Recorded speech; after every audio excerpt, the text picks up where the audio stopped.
Welcome to the 10th and last lecture this semester. In non-referentiality, our topic today is the unbound text and the metaphysical gesture.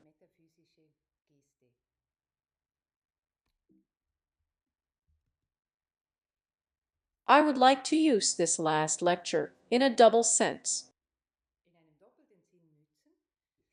On the one hand, to start again at the beginning of our first lecture, and thus the basic intention, to take up the basic thesis of this lecture series again, and to bring something together in the different lines.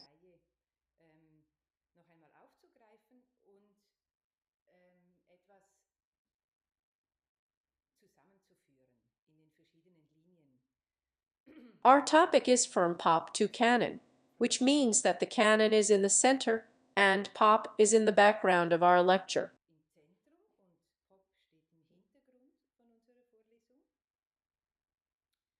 For a way of thinking in architecture, the choice of this focus has to do with our relationship to intellect. That's how we started. This motto of Pasolini's film is intended, on the one hand, to refer to the abysmal nature of the intellect that exists, which we have in the 20. They have experienced the 20th century very, very clearly, but at the same time point to its reality.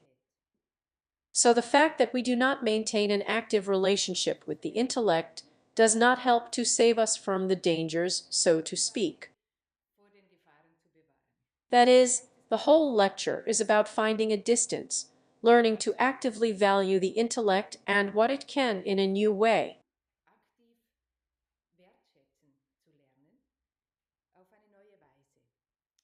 A basic idea that I would like to offer you in relation to this topic is the pharmacon. The pharmacon is a very old term that designates substances that can be toxic, i.e. deadly, at the same time, and also medicines, for which everything depends on the dosage. And in terms of dosage, we also have this emphasis on quantity, on quantification, on the size of things.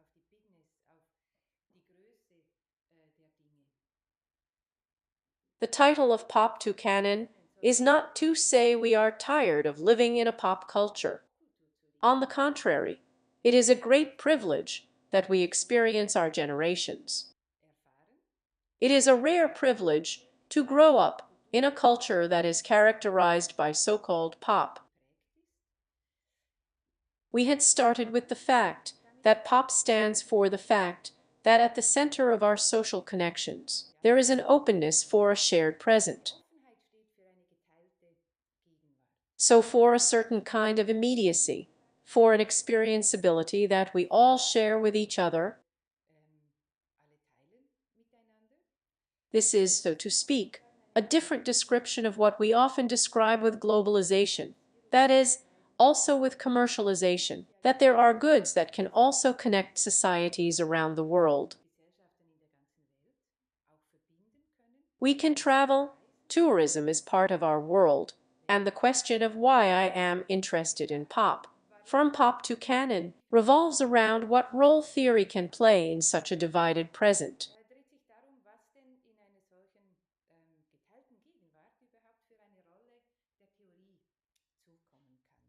So, of course, it's about architectural theory, that's the topic of the lecture, but also, in an even more fundamental sense, a self-understanding of theory per se. Our topic today, as I said, in the non-referential, the unbound text, and the metaphysical gesture. The lecture mainly refers to a text by Valerio Olgiati and Marcus Breitschmidt. I did not mention Marcus Breitschmidt here, perhaps because of a symbolic omission.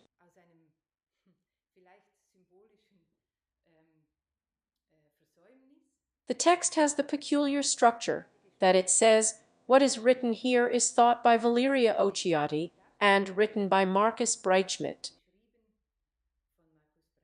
We will return to this structure.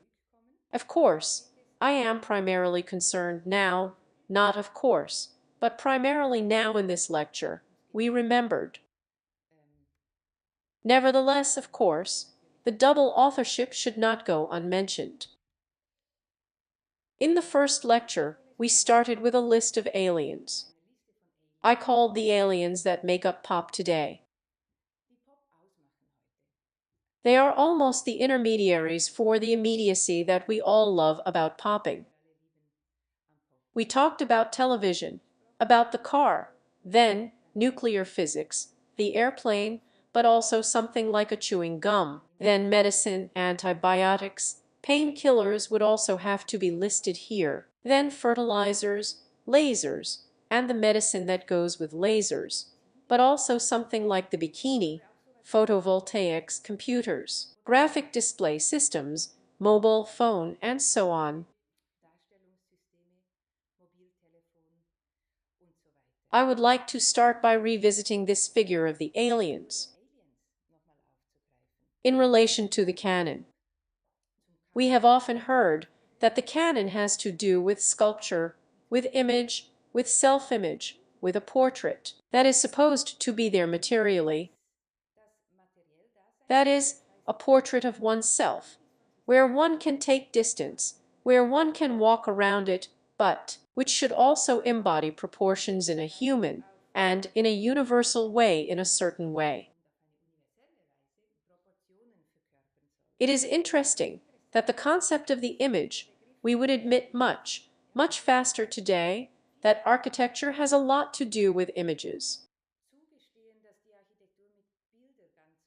Not so much with sculpture, but with pictures. If we look at the etymology of the term image, it is very surprising that the term is almost in an extremely close relationship with sculpture. So an image is a term that literally means a piece of statuary, an artificial representation that looks like a person or a thing. From the old French image, likeness, figure, drawing, portrait, reflection, a statue. From Latin to copy, imitation, likeness, statue, picture, but also phantom, ghost, an apparition, and figuratively an idea, an appearance, something that appears. From the verb to copy, to imitate. So mimesis is, in a way, something that connects the image with the statue.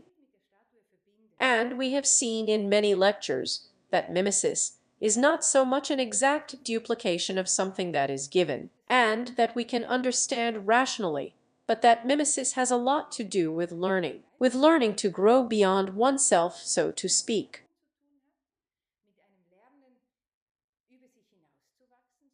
You try to imitate something that you have taken as a model, or you try to make models that are worthy of imitation. So there is a mimesis that is constituted by an asymmetry, not a mimesis that starts from a balance. And that's also the reason why I put so much emphasis on the contrapposto pose. I would like to take up this concept of aliens a little differently, from a document which perhaps stands for pop like few others. The film starring David Bowie, entitled The Man Who Fell to Earth. I don't know if you know the movie. If you don't know him, that's enormously worth looking at. The point I would like to make with this today is, we have often spoken of the stars as stars, and tried to delineate an idea of a meteorite. This is also a celestial body in a certain way, so not only in a certain way, it is a celestial body, but it is one that comes, so to speak, from a primordial time, and is prehistoric, now only relative to astrophysics, to a certain galaxy. A meteorite actually sometimes falls to Earth, and brings something from a story that you no longer actively know or cultivate. And one such meteorite is this man who falls to Earth in this film, and embodied by the very androgynous character of David Bowie. The story is also interesting in other ways. It's about him coming to Earth as an alien on Earth and looking for water. And in the symbolism of the elements, water stands for history, for a liquidity of time, for history, for the availability of stories. And David Bowie comes from a planet where there is no more water, where in a way the story has ended. We have seen in two texts on postmodernism, how this idea that somehow history could change, that we live in a time after history Histoire, or just not just postmodern, but really after the end. A story, and associated with it also the idea that art could have died. The aesthetic. This is a very symbolic film of 1976, also in the sense that this character, this alien, does not come to Earth unprepared, but brings with him, so to speak, the means with which he then plans to travel back again, when he has found water. And this means is a collection of files, and these files, and this comes from the word act, so something that can be done. This collection is filled with what on earth, because we have not yet invented it, can become patents. And indeed, he invents all the electronic devices that we take for granted today in an enormously fast series. He becomes rich, but he cannot go back.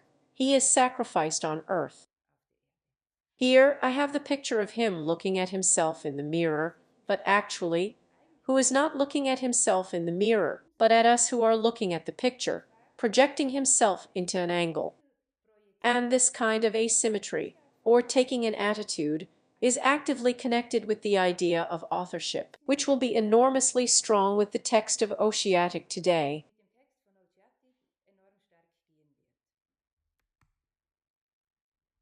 It is therefore so binding for our topic, because it presents a way of dealing with how one can depict something, the extent of which one does not know.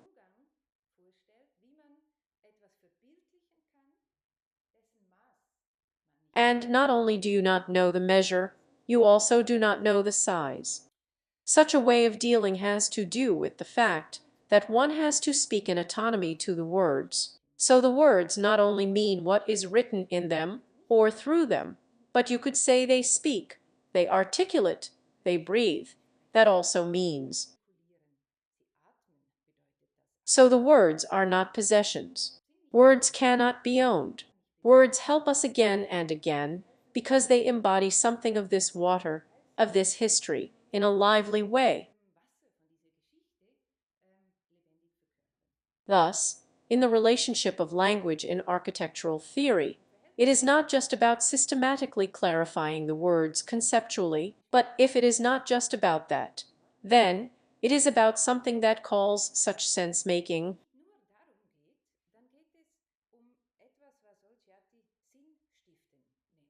And I would like to try to contrast this sense-making with a much more common formulation, namely the formation of meaning. So if we then think of both paintings and sculptures, then perhaps a first association is rather that it is about making a symbol. But what interests us is how such a sculpture or such a picture, or then specifically also architecture, can rather create meaning instead of making it. This also has a lot to do with clarity. It has a lot to do with clarification, but in a, one might say, more material way. That is, if you grant the words an autonomy, and it is very, very noisy, it is actually about being able to clarify the noise. A bit like when you cook a soup and it clears with an egg white. The fine, transparent, clear bouillons are all clarified with a substance that is added and changes the entire pot, so to speak.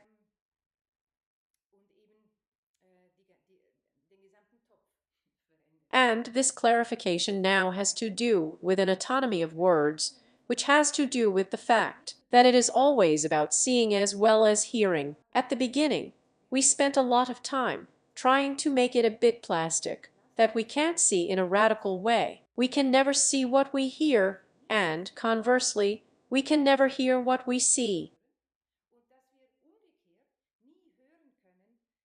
Seeing is about space, geometry is about geometry, and seeing actually has to exclude time in a strict sense. Hearing, on the other hand, not only goes the corners, or she does, but this is, in a sense, a description of hearing from the perspective of seeing, but hearing comes from time. It comes from time. It is regulated metrically, not by geometry, but by harmonics, and it constitutes, or goes along with the constitution of numbers, from numbers, and about the numbers of scales, and about the scales of orders of magnitude, that do not yet have a presence in space, so to speak. So in this pop and canon movement, we are dealing with a new way of dealing with things. And this new way of dealing with things, he already has a colloquial language. That is, a language that is vernacular to her. So not an academic one, and not one that would have already been systematically clarified, but one that is spoken, and which, however, consists in a noisiness of many, many, many new terms. I told you at the beginning that the whole development of science is specialization, division into specialized disciplines, artifacts, technology, progress, as we often say, caused an explosion of vocabulary.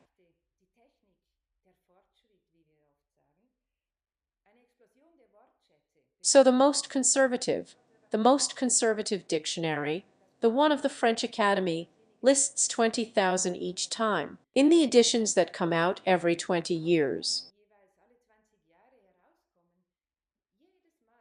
Up to 30,000 new words. And it is a conservative lexicon, that is, one that does not struggle to find new words, but quite the contrary, which is enormously selective and enormously reduced as much as possible, with the inclusion of words in its vocabulary. These are words that denote the things we deal with. That is, we have a language of it, but most of these words do not tell us very much. So we are, if you like, not illiterate, so we can probably talk and read, but we can associate little meaning with it. They are technical terms. They are sterile, cold words for our sense of dealing, which have little poetic, which arouse few associations. And an interest in reopening the sources today, for example in architectural theory, ideas really reopening the sources from history. It is for these words, for this rich vocabulary that overwhelms us, to find meaning again, not only meaningful, but also meaningful.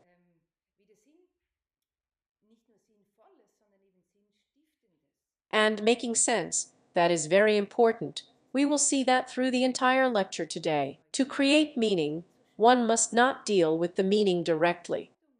But the meaning is what is supposed to be grasped externally, so to speak. So meaning, if you think that you have meaning, that you know it, it is absurd to say that you can make sense. But you can make sense in times when the meaning is unclear, where it is noisy, where so much new things are coming, what has not yet been sorted, what is challenging, which is also an imposition in many respects.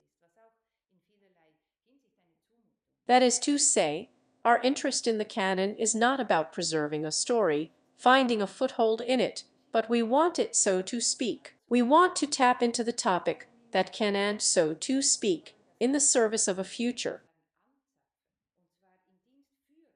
So deal with the past, out of the present, and for a future. Not out of some kind of debt that we have to pay to the past or something like that. From such an interaction, ways of dealing can be developed, ways now, which then just require more freedom. which also imply more responsibility, more awareness, and in that sense, also much more liveliness. So we want to devote ourselves to the sources of theory. You have got an overview of very important reference stations, so to speak, through the introductory text by Fritz Neumayer, whom you already know for the exam next week. The beauty of the sources is, firstly, that a source has a certain authority that is not man-made, of course. Yes, that is, it is not constructed directly, it is already man-made, but it also arises, and it is something that does not stop flowing.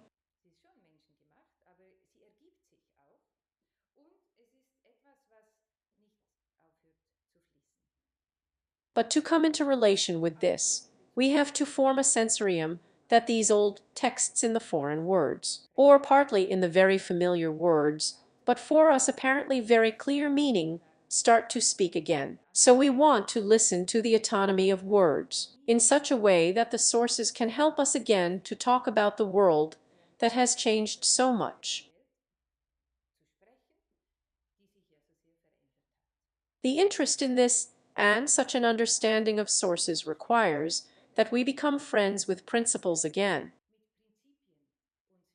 So, like the canon, the idea of a principle is also something that is not welcome in a culture of pop. So in principle, always stands for something, like the canon, for something of its own, for something that claims authority, without being able to give anything. And the way we now want to relate principle to sources is such that the interaction is always about how you can treat something without consuming it.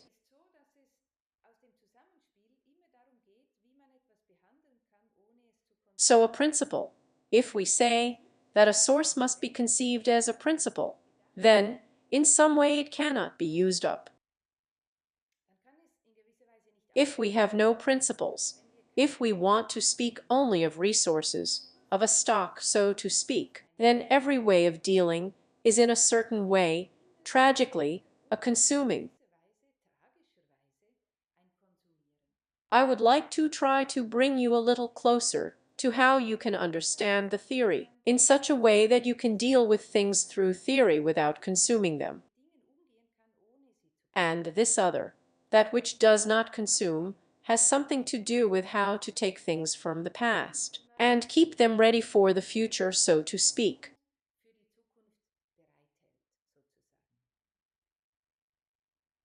Well, with that I would like to come to our text from today.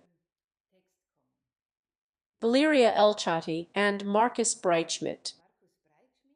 You see, thought of is written on the front, written on the back. For a long time, when I first heard about the book, I thought I understood what this gesture meant. It is a way of freeing oneself from being taken over by theory and so on. I understand that. I also think it is justified to a large extent, but the guests is much more complex. The more I read in the book, the more I understood, or at least I think to understand from it, that the guest is really very thoughtful and is very complex. They both say that this book is a treatise, and at the same time it is a pamphlet. A pamphlet is a small unbound treatise, the unbound text. A pamphlet is a text that is not an authority of covers that can be read symbolically as an institutional bond, or a framework that would support this text, but it is unbound.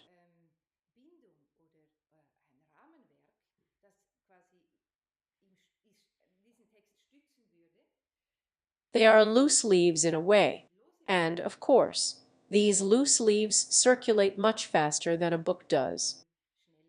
But it is also a form that does not primarily seek an academic discourse, that does not primarily seek a scientific discourse, although there may very well be dialogues, methods, but in a way that, and this is the second aspect of this book, is partisan.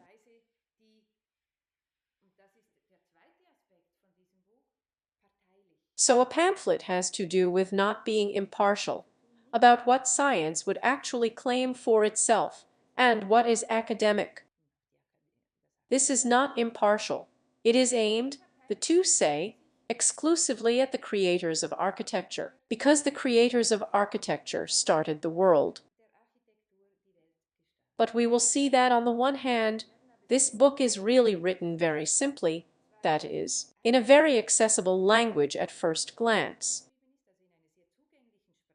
It is very, I would almost say, slowly written, slowly developed, also very iterative. It has very, very many repetitions. It's uplifting, it's a bit circular. All elements are introduced from the very beginning, but become richer with each chapter, with the whole pages. And it has enormously complicated figures in it. And now, I would like to try to bring these figures a little closer to you, against the background of the lectures we have been through this semester. But once again, it is important, because authorship is very strongly clamped here, that by not taking the form of a book, it does not claim authority. This is important. It is a book that is written in an enormous exposure, one can say, and in this exposure also asks about the character of the author. So she not only sits down but also asks about it. And this state, this kind of attitude that you are looking for, this is the attitude in what you gave the name of non-referentiality for. We will see how a non-referentiality actually could be said to affirm what these theses we have heard about, that somehow our relationship to history is changing, that our present is becoming liquid, that we have a kind of real-time simultaneity of everything possible, and the implications with the fact that the guests of them actually affirm this observation, one might say, ideest unlike the title suggests, is not referential, not written out of a negation, but I would say out of an affirmation.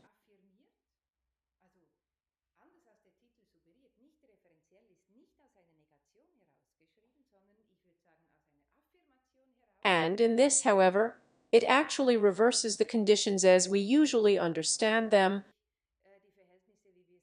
So an affirmation that produces the non-referential, not by rejection, but by turning it from the inside out, so that which was preserved inwardly in a notion of reference and referentiality is, as it were, exposed and turned over to the outside.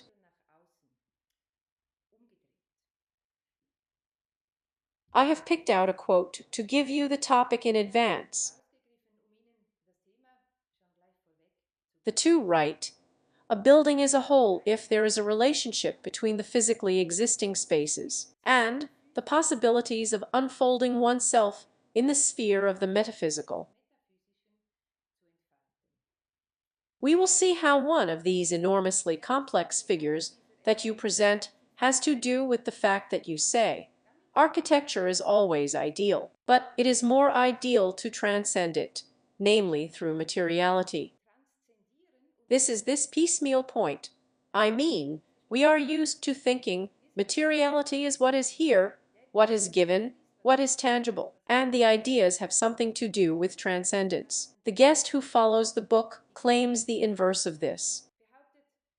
Materialization is understood as a transcendence of ideas, and this transcendence, which authorship must invent, claim, realize. This is the relationship. That is, there is a physical presence of spaces of a being, but this physical presence of spaces that comes from a sphere that you think is the sphere of metaphysics, of the metaphysical, not of metaphysics.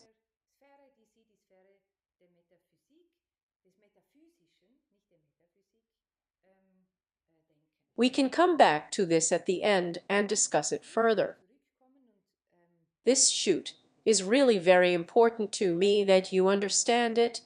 But first, the book is structured in two parts.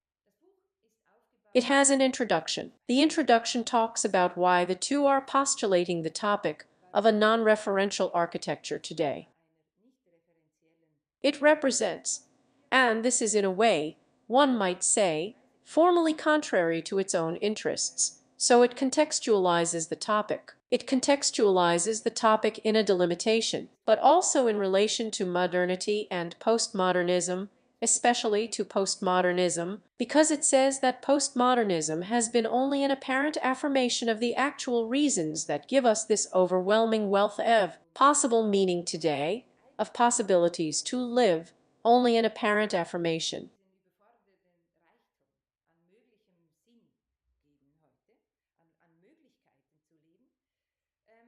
We can only affirm this if, contrary to what postmodernism intended, we do not understand this in terms of time, or in terms of the outside of history, but if we learn to view this outside as a non-referential world.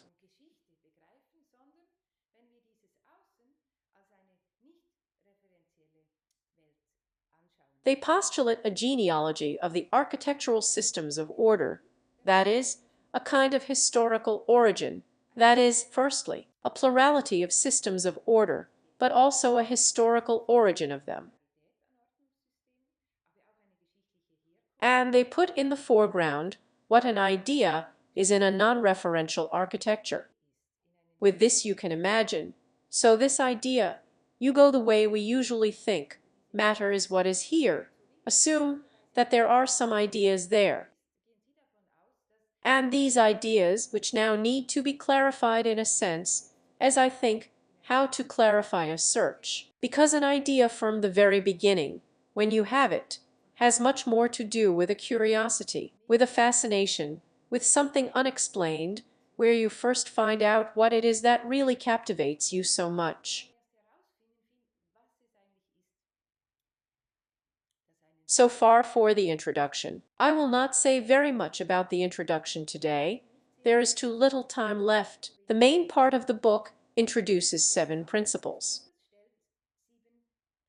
That is, and that is why I have attached so much importance to the relationship of principle and sources.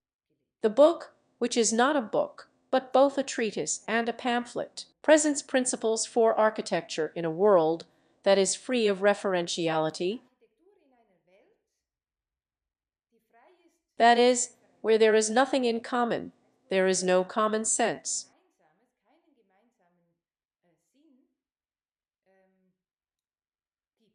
So many possibilities, so many probabilistics, so many analytics, so many possible ways that there is a disorientation, which I had described in a previous lecture with this slide, where everything revolves. And it is about not trying to follow the lines in this circle.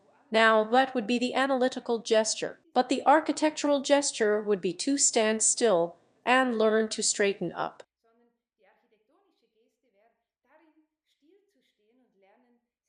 The poem by Le Corbusier, Le Poème de l'Angle droit, that is, the poem of the right angle, was one of the stories that can illustrate this gesture. So how to find support, how to stand up in a world where you are almost blown away. This is your topic. In such a world, they keep principles. Principles literally means the first thing. So a principle is something that is there from the very beginning. That is, a principle is something a bit different from the absolute because it does not relate so much to a reason. The absolute means that which cannot be justified. A principle is something that is always legitimate. We'll see about that, that is, by postulating principles. Ochati and Breitschmidt apply this enormous preponderance. One could perhaps say what we are doing in modernity to the question of legitimation. So how can something be legal? How can something be considered legitimate by correct, by critical judgments? They turn this question away, and principles are always already legitimate. And these principles now are in the way you think of it, in relation to source, I would argue, not to definitions.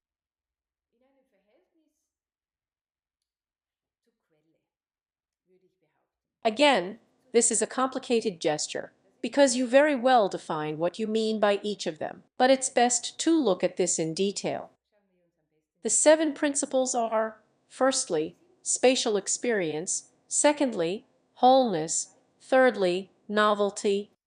Complicated. How can there be novelty in a non-referential world? How can you think of that? Isn't you always different then?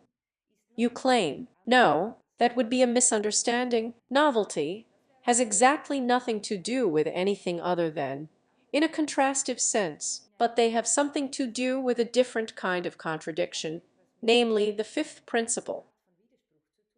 The 4th is the construction, the 6th is the order, and the 7th is the foundation of meaning. As a conclusion of this construction of these principles, they write about authorship, what they imagine as authorship, what they claim, what is the attitude from which they write and speak.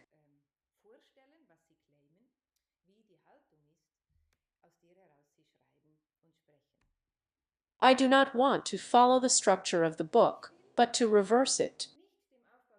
That is, I'll start with the final chapter, with authorship, and I'll come back to the first principle of spatial experience at the end of the lecture. So, in a way, we go from the end to the beginning. And this is interesting, firstly, because we can get to know the full complexity of the terms that you put in a quasi-context with these 7 principles, from the complexity in the advanced chapters, then better understand the sentences that you make at the beginning.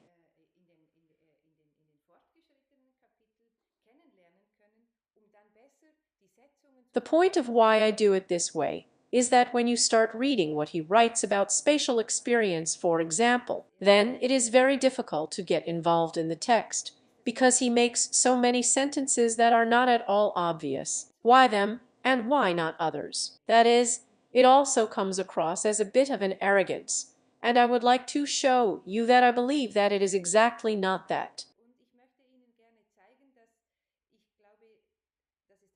So that is, we start from the complex and work our way to the simple to be able to understand the simplicity in the complexity that stands behind it. So we'll start with the final chapter, with authorship.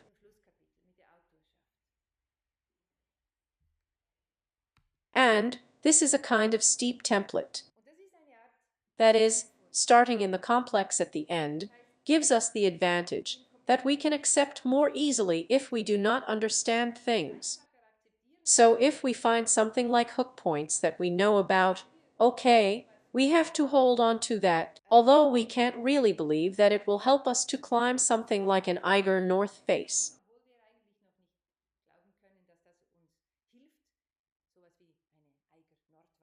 I set up the structure like this. I took a relatively large amount of text from the book directly in this lecture. However, I will not read and discuss very much of this text directly to you, but this is always something like a concrete background for the focus points that I would like to highlight. So all the quotes that are set in the block sentence are copied from the book by Olgiati and Breitschmidt. The first slide from the final chapter on authorship deals with the following points, and as I said, these points are supposed to give us a kind of hook. Promises may not really be able to give us at first, but they can promise it. One such catch is that authorship produces meaningful buildings. A second point: this authorship, which is supposed to produce meaningful buildings, is definitely intended as a reaction, and indeed as a reaction to the inability to produce meaningful buildings in a so-called non-referential world. That is, they think of it as a reaction, which, however, does not react itself, but acts. Although it is a reaction, but nevertheless the architect, as an author, is someone who acts, who does not react. Another point with which we must try to at least hypothetically coexist is the very radical claim that there can be no authorship for a team, that a team that works without an author works self-leveling and not metaphysically.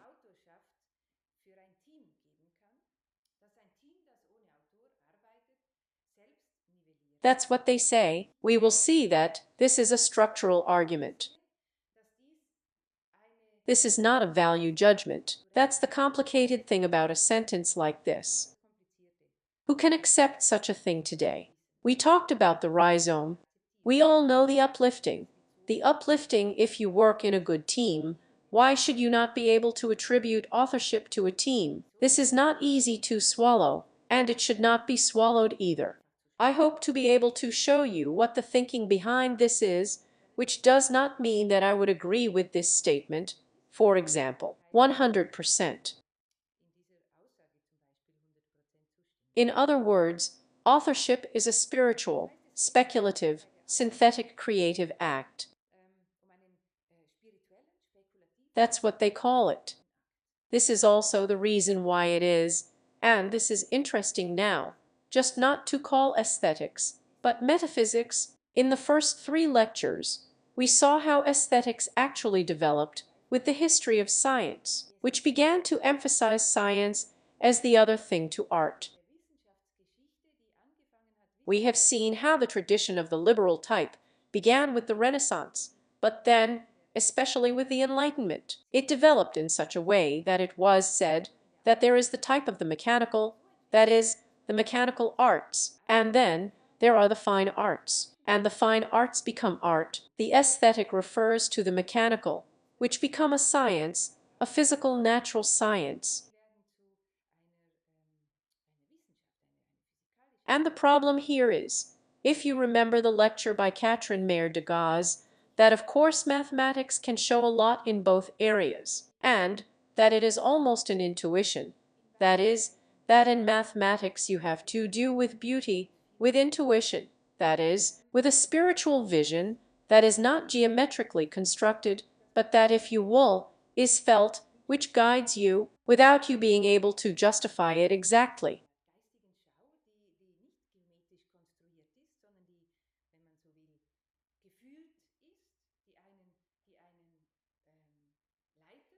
That is, it is problematic to say art on the one hand, science on the other.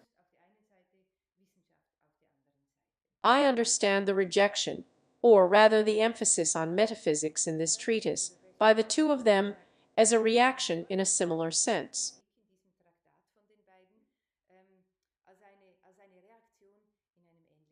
Well, so there is a spiritual, speculative, synthetic creative act created by an author. Nevertheless, it is a kind of work, so not just an event, but something that has a continuity, that takes and constitutes its own time. And this work, they say, is now taking place in the artistic philosophical, not in the organizational sphere. So a work that is creative. Not only rational, but also creative. One of the difficulties of the book is that it creates contrasts in the brevity and brevity of the sentences, which I can't imagine that you really mean. Yes, so I don't think that this is meant to say that there is no place for creativity in the organizational area, but it's about putting a profile in to make your arguments strong, and this is a bring to the profile which sets a clear accent. And this accent says, but only here lies my weight now. It is not the other that is made small or devalued by this, but that's all I want to focus on. So that is, one must not conclude from a positive statement here directly on the implication of the opposite, that they also mean the opposite. And this is such one of the phrases where you interfere, where you could easily interfere. The non-referential is a world in which there is neither a foundation nor a canon on which meaning could actually be built.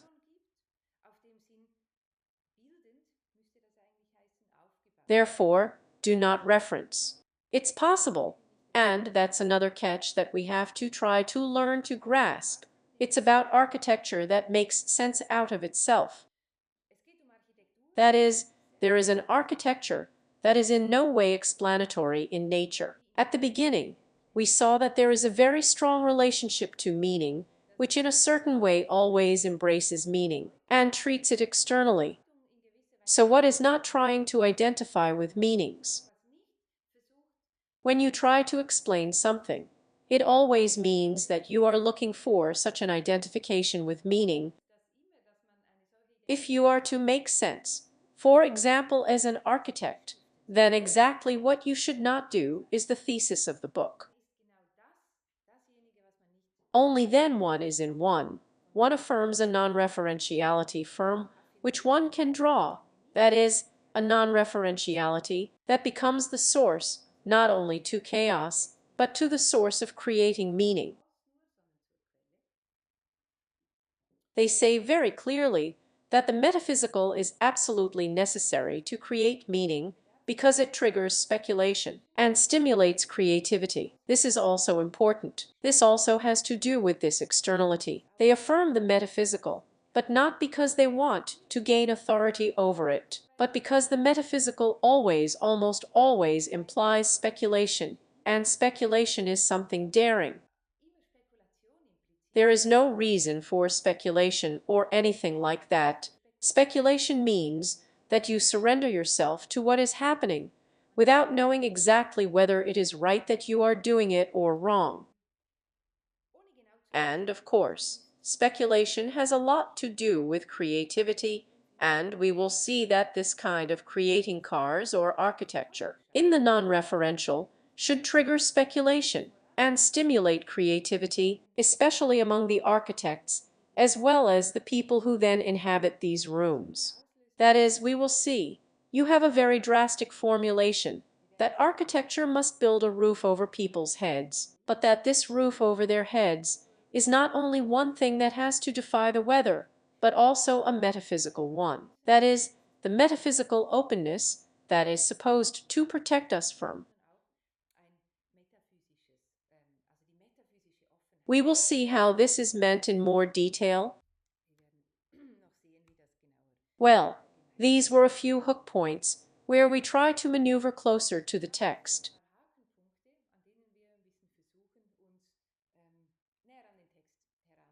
They assume that they are also a bit defensive, and they say authorship is in crisis.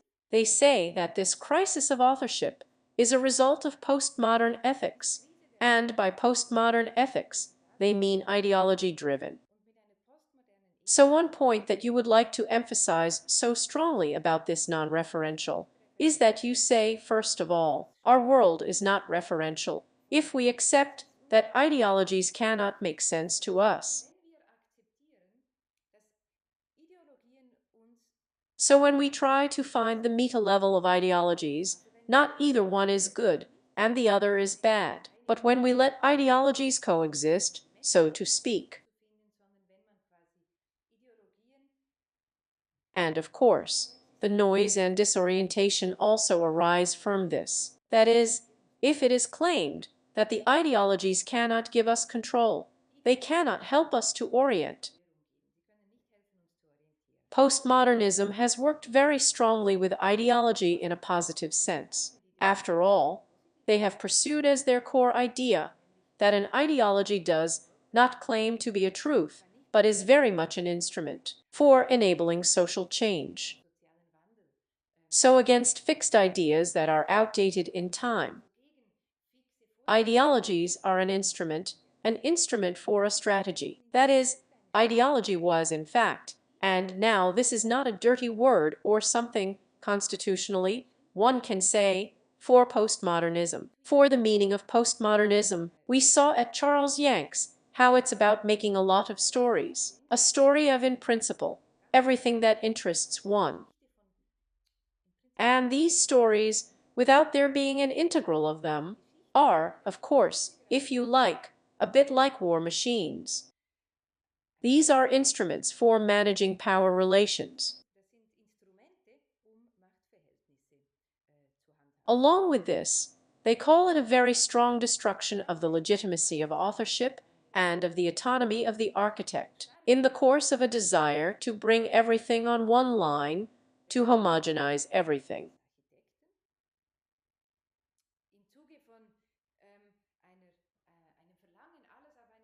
And to describe this desire, she has, figuratively speaking, destroyed the firmament above the heads, and tried to push back the magical. But he does not succeed.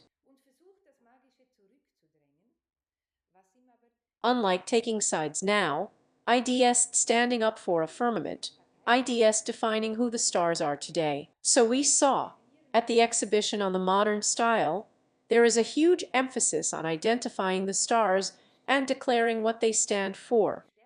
None of the modern architects wanted to have understood modern architecture as a style, and yet that is exactly what is being reported to us today, and that is done by the educational institutions, by the exhibitions, the curators, and so on. Now that's not bad or good, whether that's done. It's important that you understand that. So the two Olgiati and Breichschmidt are not trying to do that in this book. On the contrary, we will see that they are trying to get a distance from these mediations, because these mediations have a lot to do with exactly what the ideology calls controlled. Then what do you want? They want to make an effort to keep alive an original. They call it an original and physical way of feeling.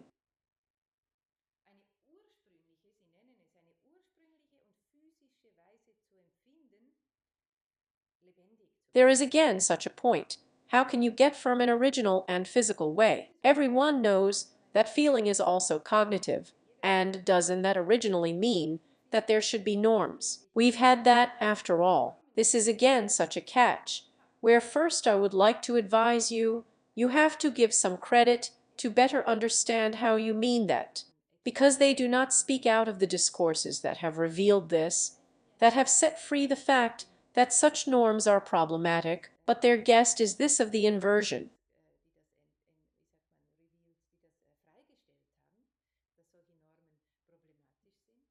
So actually what you have secured, you want to suspend again, you want to give back a liveliness. We'll come back to that. The clinging to such a kind of sensation, and this is the first principle in concrete terms, what you mean here, namely the first principle is the experience of space. This is so important to them, because if one did not stick to it, then it would de facto mean the end of the aesthetic sphere. They are aware of the same arguments as the people we read about, that they are talking about the end of art, but their approach to it is different. And they claim, and therein lies this approach, which is different, they claim that the legitimation of cars creates is timeless. But they not only claim it, but they give an ethical argument for it. They say that the legitimation, that is, the cars creates in themselves, is the other of the question of legitimation. So the social conditions can change by the fact that we can always ask ourselves with everything, is this legitimate or not? And it is clear that not everything is settled. That is, there are many areas where you cannot just decide this, but where you have to negotiate socially, whether something is legitimate or not. The author manages to assert, they argue, is exempt from the fact that one could ask about their legitimacy. And they say, because people approve of the individual search for something that makes sense. It is an ethical argument. It is an argument that does not claim to be true, but it describes an idea in which it believes, so to speak.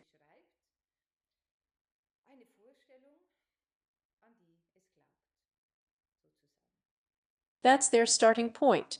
That's why they come up with the principles. Authorship is something that does not have to legitimize itself, but is always legitimate, ideast in a timeless way, for a humanistic architecture. And so it is also clear, of course, that you are upsetting many people with this, and posthumanism has opened up and cleared up just as many important points that we do not. many of which are afraid that they can be lost again quickly.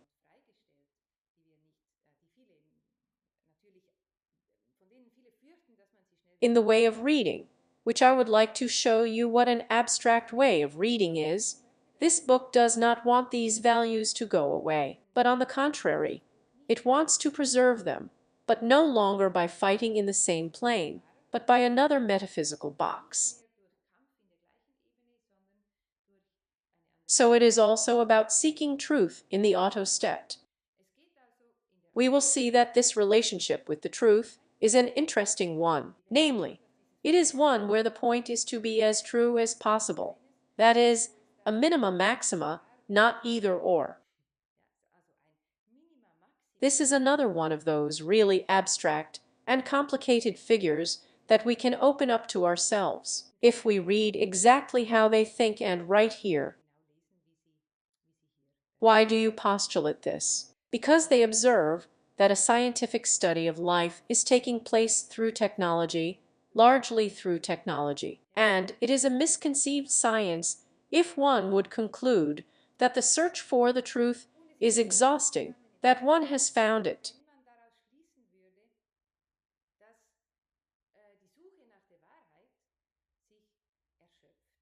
This is a problem that will become important in the next lecture in the winter semester, in architectural theory too, since we are looking at texts from the present, that is, from in the 20th century, almost exclusively. And there is always an understanding, or always also, of such things as ideology as an instrument, and what many call the so-called techno-scientific project. So one thing is that science today is a science of technology, no longer a science of nature, spiritual science or social science, but actually in a constituent sense, it has become a science of technology. But what does that mean? Because a technique always says you are in control. While science is trying to expose itself to what it cannot control yet.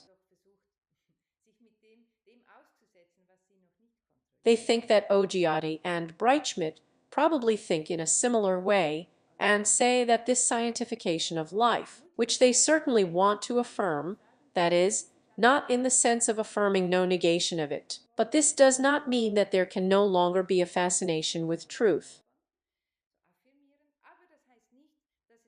And that's why, and that's a very important thought now, to understand these abstract figures. So authorship can create meaning, because meaning in its highest final form cannot be measured. So meaning is yes, because he says the ideas are what are given, materializations transcend the ideas, they can say in the same way, meaning is given, and we know. It is given outrageously, one might say. So there is far too much in one of them for us to be able to clarify it in one movement. That is, meaning can never really be exhausted. So meaning is a source, we could say, and making sense means, so to speak, something like staying with the beer from this source, starting a stream, which can make whole areas fruitful.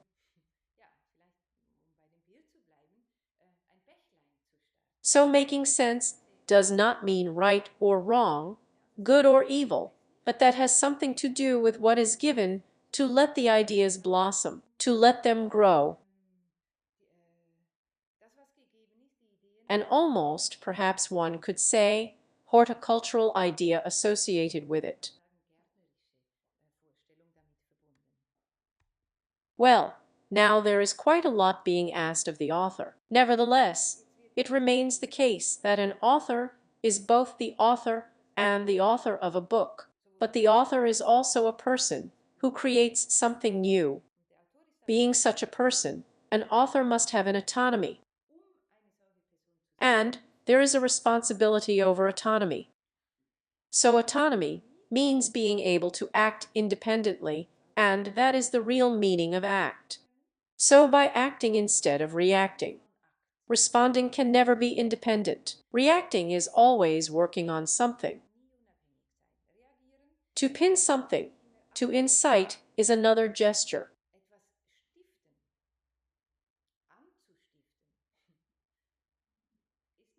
And this autonomy, perhaps to make the bow to my introduction, I would argue I don't think that Ossetti and Breitschmidt see it the same at this point, but I would argue that this autonomy for the author, which they claim here, is only possible if one attributes autonomy to the words. So when the words embody the meaning, of which there is too much and for which we have no mass.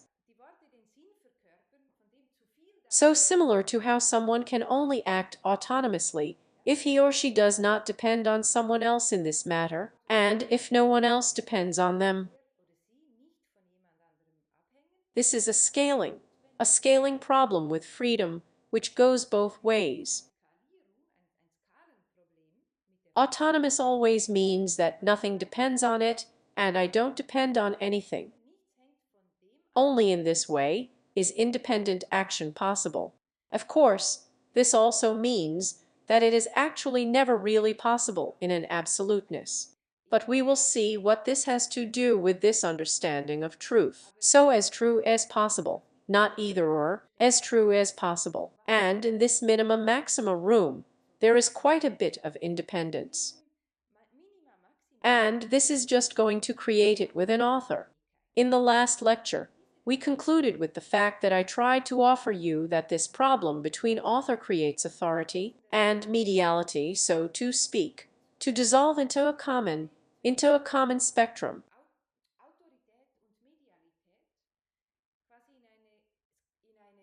So that there is never either mediality without authority or authorship without mediality, but that these three almost always play together, in different mixing ratios, in every gesture of speaking or writing.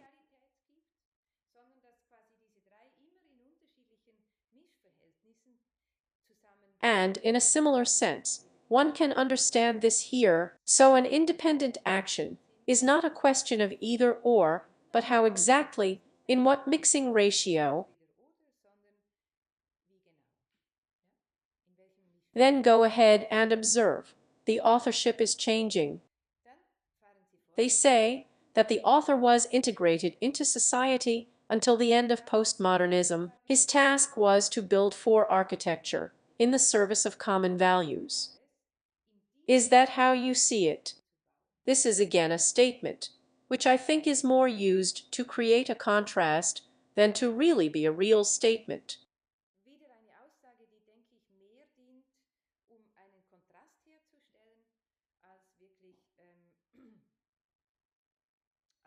So the whole themes of the author's death, this is postmodernism, Barthes, Foucault, and so on. That is, of course, the critical discussion has certainly taken place there, but we will, and again, I have to make promises to you now, so to speak, because we are starting at the back, which will then only be fulfilled later in the lecture.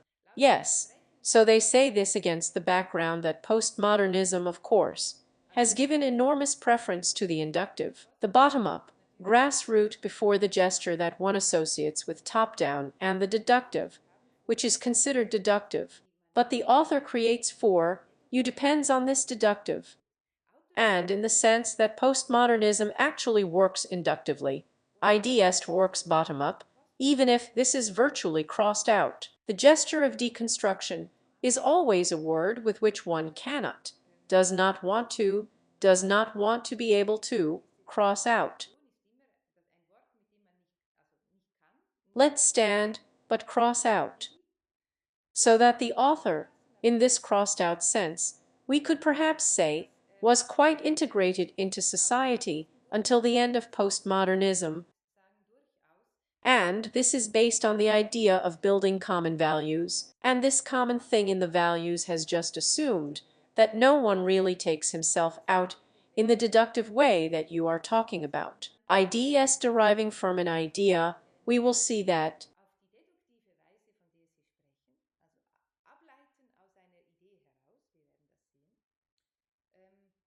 They attribute stability to work in the service through more or less established values. They describe this somewhat polemically as a pleasure in which we can no longer find ourselves today.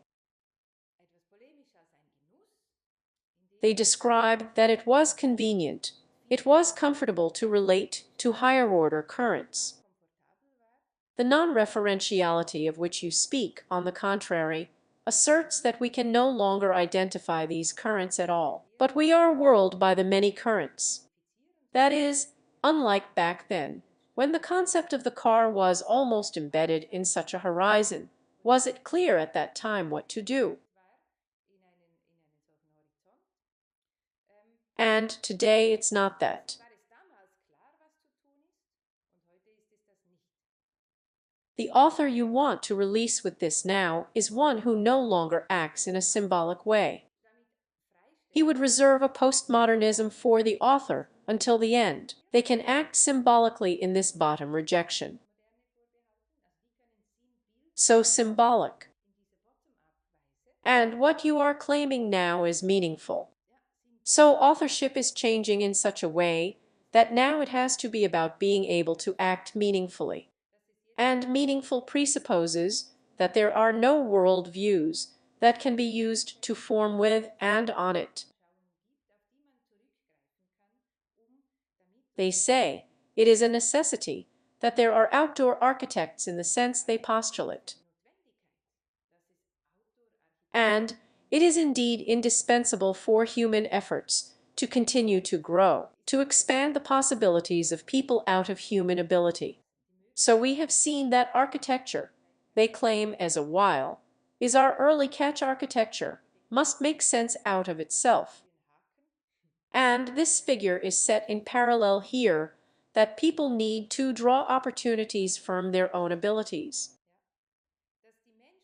So make sense out of yourself, create possibilities out of yourself, but not in a self-referential way.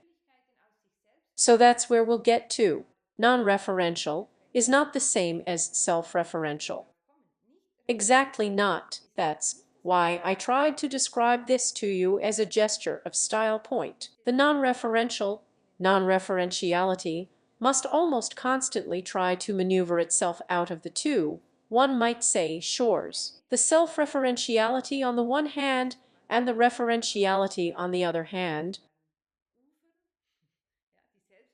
The non-referentiality must affirm the chaos of turning to the outside, not to be stranded on either of the two banks, one might say.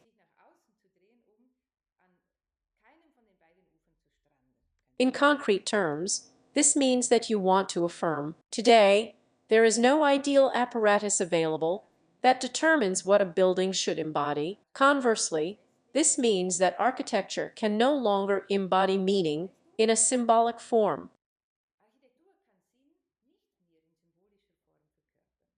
So the form that architecture deals with cannot be considered a symbolic form for us, because our societies do not know their own form today.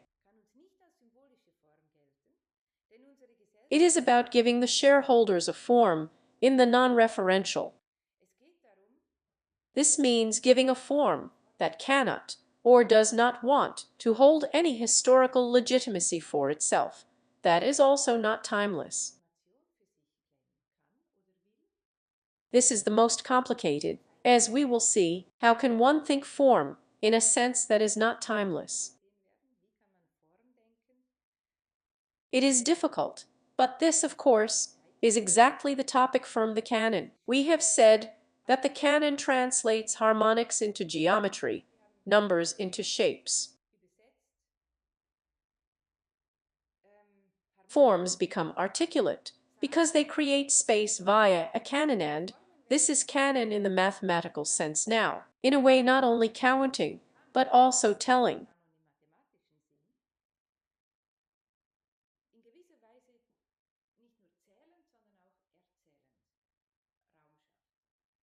But this means in a very strong form, in a very strong way, that the author who is able to do this, that is, can give form to a society, must deal with the most basic human aspirations.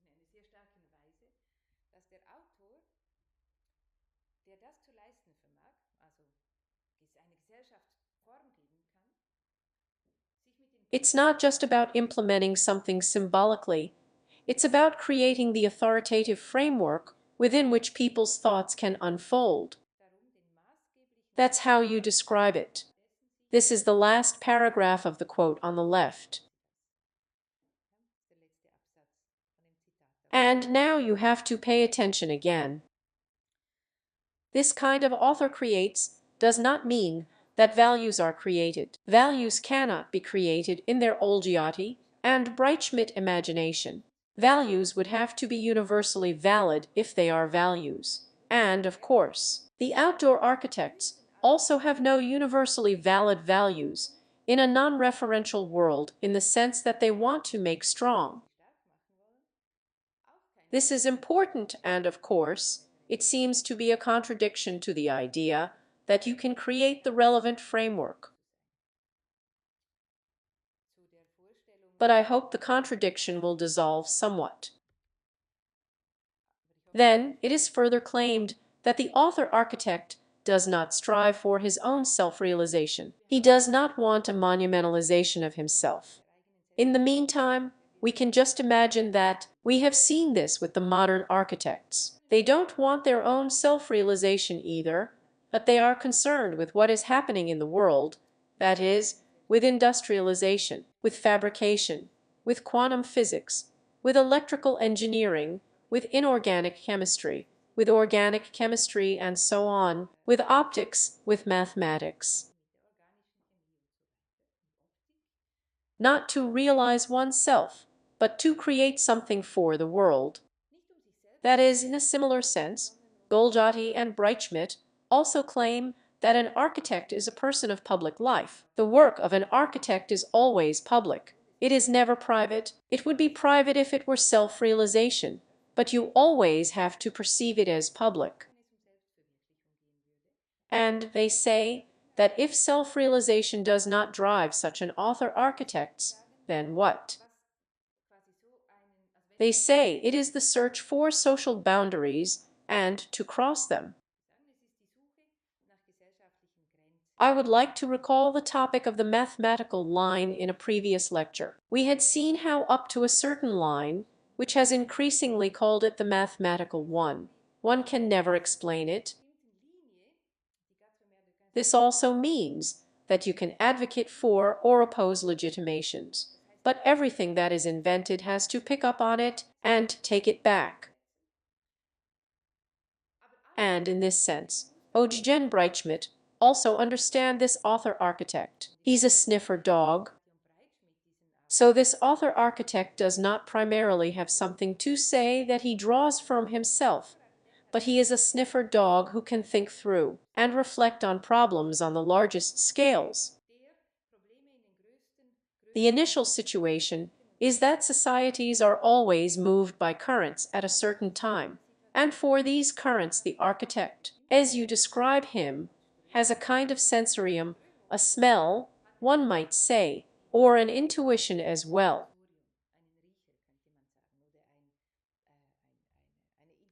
This means that what the architect has to do in this understanding is to set a society in motion. So yes, one of the goals is to give shape to a society, but this is done by setting a society in motion, by bringing something new into play in relation to the perception of space.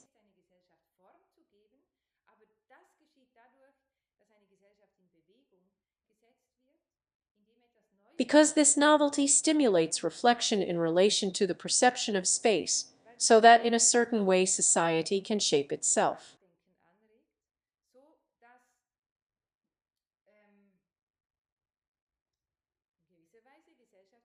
That is, there is a logic in it that comes so unexpectedly. If we consider statements when you write that a team cannot have created a car and so on, this should in no way mean that nothing socially new, relevant, important, educational is happening there. But they say it takes a gesture that derives something from an idea.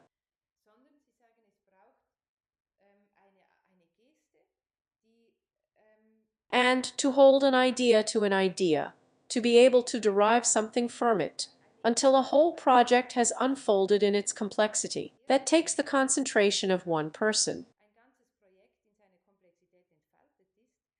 But that means This does not mean that what they want is not to impose values, but to offer space for values to form. Bottom up, if you will.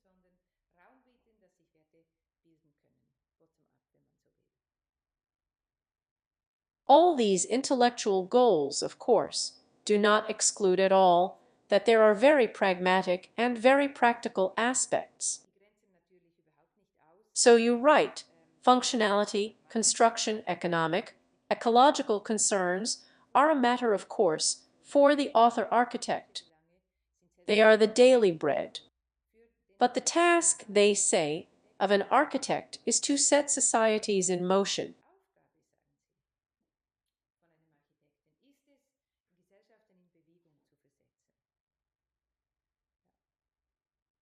And to be able to do that, the decisions must not be guided by a moral. We will come back to what exactly, how one might think about a relationship of morality and ethics. The two are not the same thing. So it is a moral conviction, so the two right are always dependent on the time and the respective story. The decisions of an author-architect, in the sense that they are trying to emphasize, should not be guided by this, because his buildings should not depend on such ephemeral foundations.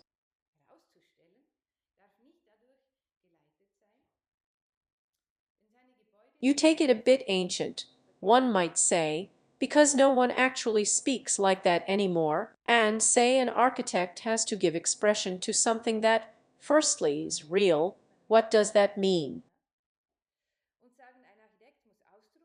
Secondly, it is universal.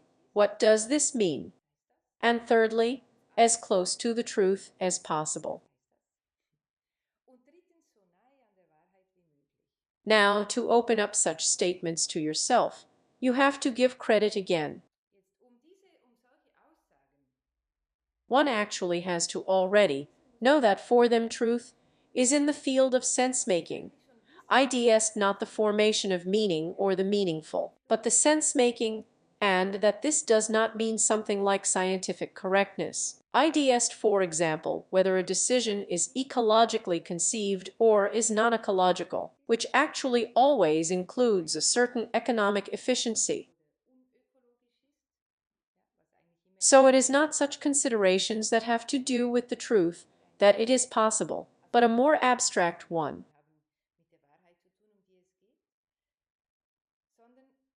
And for this reason, to virtually ensure that the meaning as a whole can never be fully appreciated.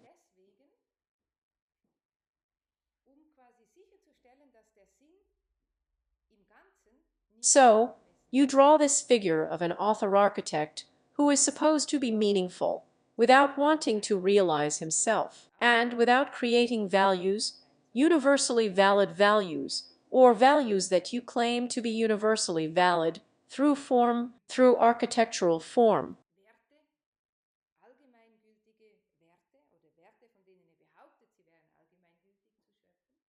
And this architectural form is what can be used to create meaning. But meaning, which is almost only externally designed by the architect. So not in your meaning. The meaning remains free, not in its meaning, but in its experientibility. Therefore, every building must have a speculative dimension. Now we come to the slow. Now the next principle comes into play, because this speculative dimension gives a building the aspect of novelty. So now is not new. Something qualitative is new, which has to do with the space experience. And the experience of space can be meaningful if it has a speculative dimension.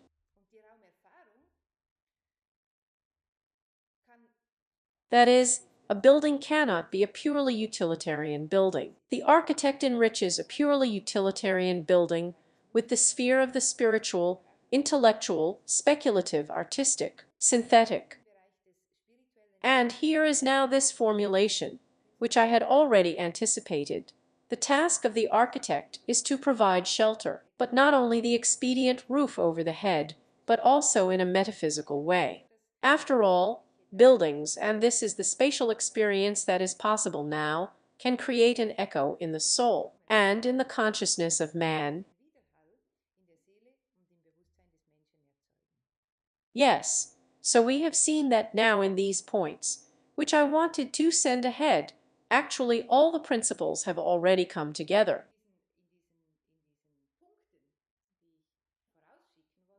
So it is with the assertion of such an authorship that can deal with the principles that you propose, as a public person who is not interested in either self-realization or admission.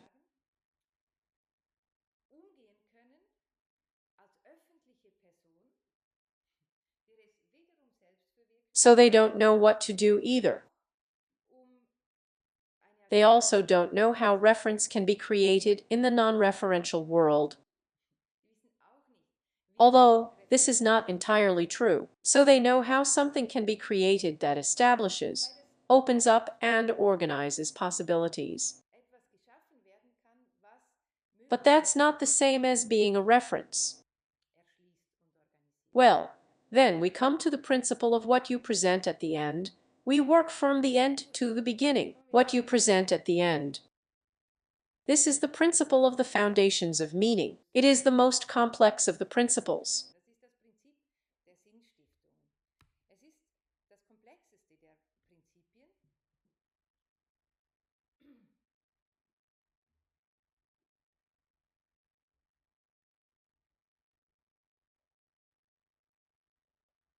And perhaps the most important thing about it is the idea that the meaning in architecture must be endowed out of architecture.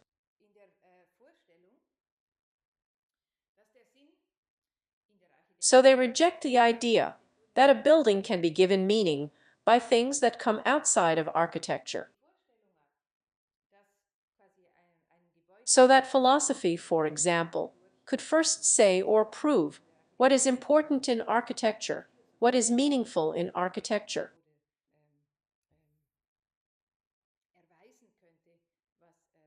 That is to say, meaning must not be created from non-architectural influences, but it must be created from architecture, and on the basis of these ideas that are given.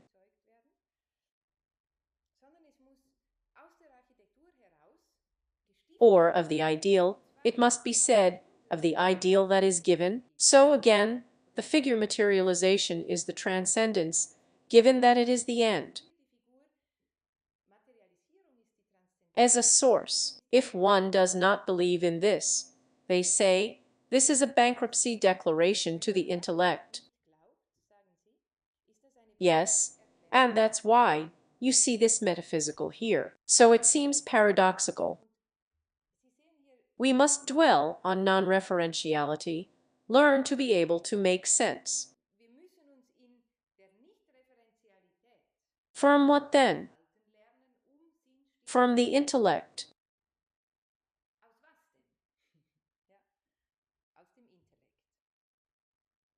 Then they start to say, so to speak, what all these sense-making things are not.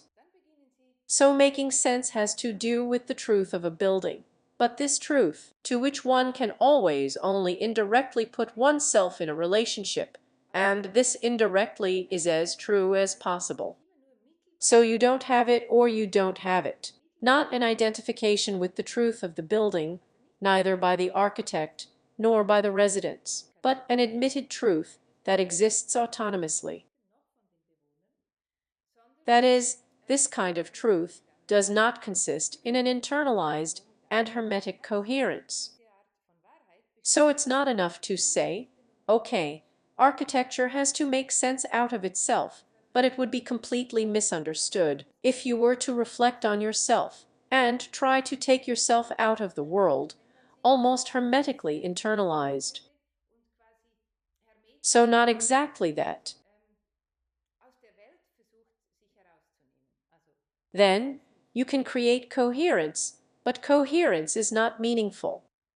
Only something that is tangible for people's lives, for their dreams and desires, is meaningful, they write. Coherence cannot counter metaphysical homelessness.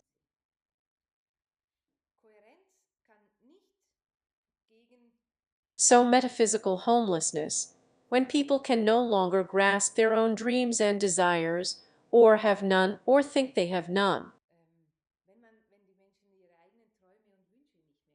So what he almost a bit as a mentality in this non-referential world.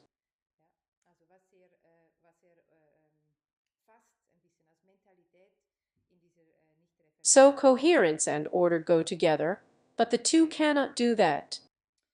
This requires the principle of creating meaning. We will see later what the principle of order can do. That's a lot, but something else.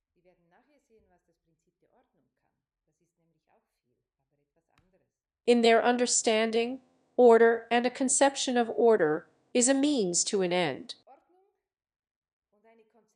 So order itself is a means to an end, namely to make sense.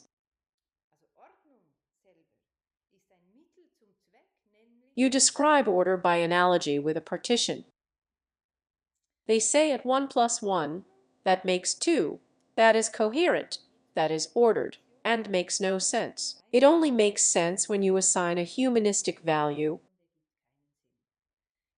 So you write, in fact, the order is rather a means to an end for clarification, while there is a consensus that 1 plus 1 equals 2. This addition does not generate any sense beyond mathematical logic. Only when we assign a humanistic value to these numbers do they acquire a meaning for our lives. A purely architectural order has to be coherent in itself, but it does not stimulate anything. It is understandable, but not meaningful. Just being touched by architecture is not enough. The architectural order must awaken something concrete in people's lives. We'll see, this goes even further, and this is again one of those difficult figures. In their understanding, mathematical paradigms are results of humanistic ideas. So if you have already dealt with the treatise literature a bit, you will see that one always tries to justify the proportions by mathematical paradigms, and then to legitimize something like humanistic ideas by a certain understanding of proportions.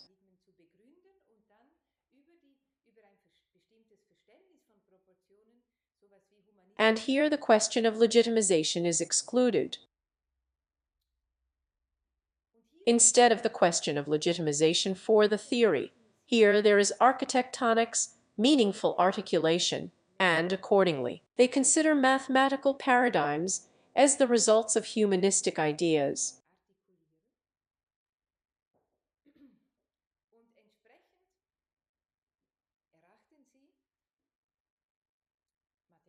In other words, just as authorship never has to be legitimized, humanistic ideas do not have to be legitimized either. Because the essence of humanistic ideas is that you can search for something new. What the motive is created by author. That is, these two things are exempt from the great interest to legitimize, that is, to declare them generally valid, because they are ready to do so. This is the humanistic idea. And the example of what they attach to this is interesting. That is the number 0. Yes, it is widely known that the number 0 introduced algebra in the Renaissance in Europe, introduced to Europe from the Arab world, and that algebra is largely responsible for the many transformations and developments that we call Renaissance today.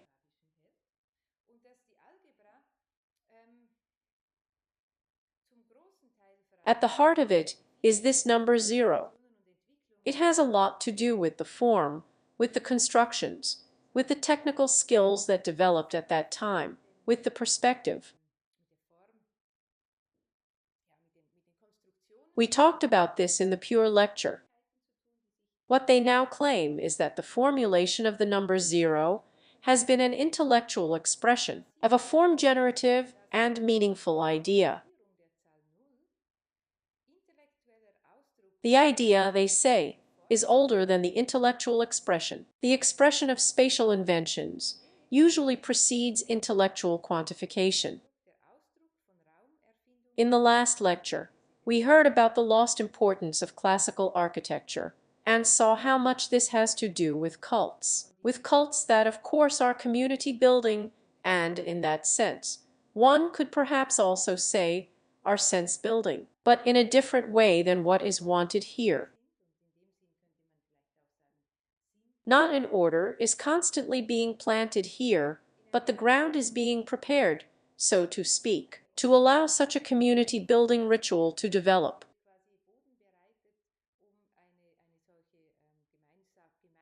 We will see that the basic figure is actually with them, that architecture has to constantly reinvent everyday rituals. So always new, so actually always the same, but always reinvented.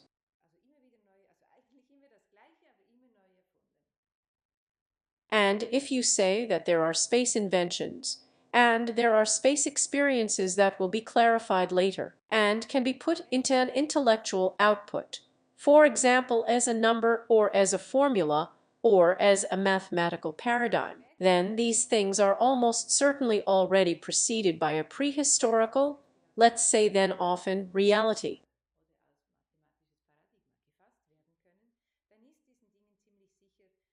And if you say that authorship does not have to be legitimized, humanistic ideas do not have to be legitimized, then you are, to a certain extent, accepting to re-deal with this prehistoric origin of form.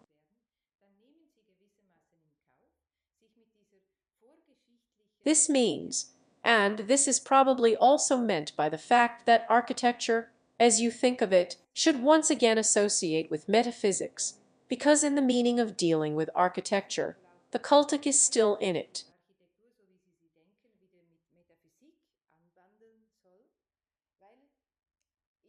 And metaphysics was also the way of thinking that developed, so to speak, how to find a distance from the cultic by formulating it.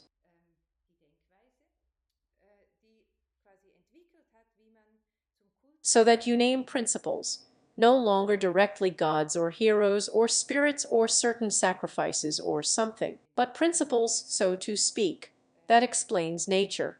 So the point is that the order, an invention of space, cannot be reduced to coherence if this order is meaningful.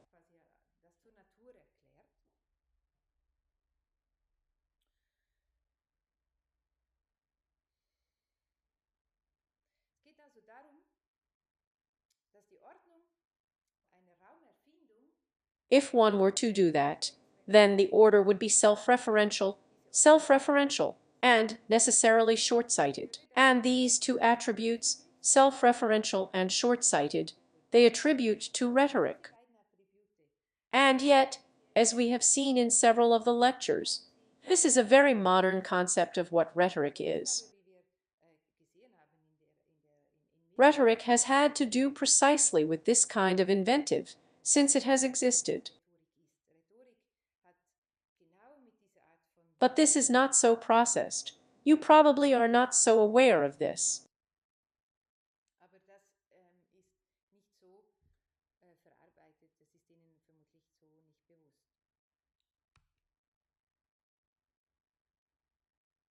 We are still on the principle of the creation of meaning, and this creation of meaning is therefore also quasi-evident, they say, because although we have turned away from a world of authorities, but the world itself has not become unmagical because of this. So the search for the mysteries of life is just as much an enigma. And architectural orders are always part of life. They translate life into spatial order. And now it will be about how exactly these ideas can be tapped or developed, so to speak. They write architecture, distills out the idea of life, and sublimates it in one way or another. We will take a closer look at this concept of sublimation, probably on the next slide. This is a kind of material change. So sublimating has something to do with it, like when you make perfume, for example. That is, extract an essence, and give it a different body.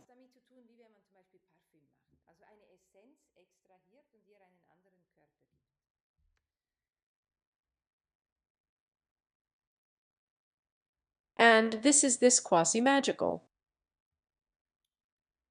It is magically difficult to say that it is bigger than us. We cannot deal with it rationally. But technical procedures, such as obtaining essences for fragrances, go with it, although they cannot explain it.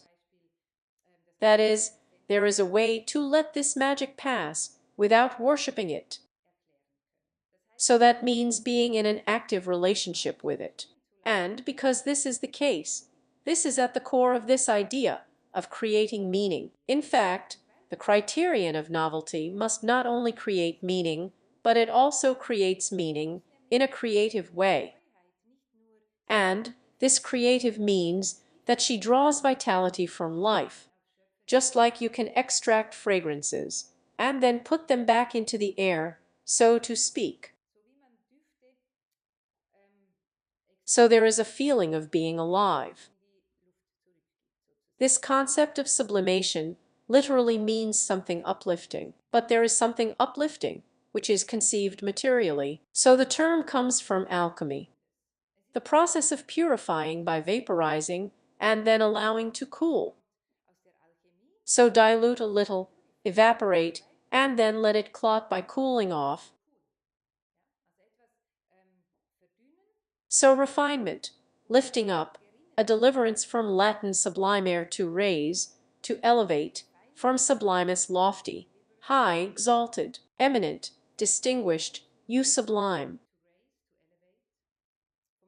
As a verb, it means to raise to a high place, to lift up, and in this sense, a meaningful movement is thus, to a certain extent, the opposite of a movement that would be meaningful through legitimation, because legitimation always brings back to the ground, and the foundation of meaning that you are talking about is supposed to be uplifting.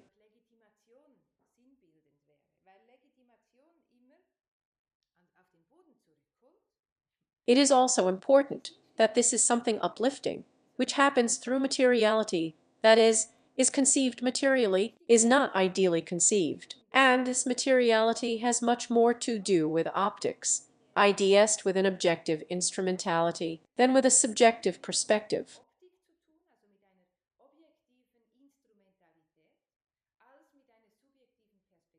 Well, now they say that a building must make sense, of course, is not new. The examples they bring are also, to a large extent, from history. But they say what is new is that a building today must make sense for an individual person. So if we accept this thesis, which Hershey wanted to suggest to us, namely that architecture is quite meaningful in a cultic sense, but always for a community, then now it would be something that is a bit similar, but for an individual person.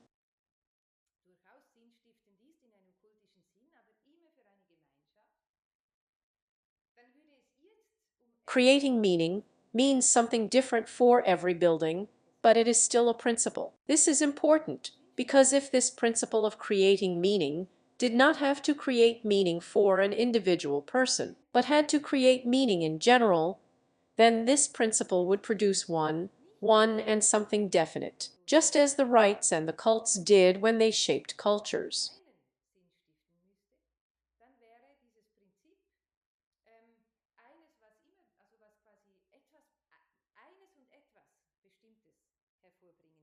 So one thing, and one thing only.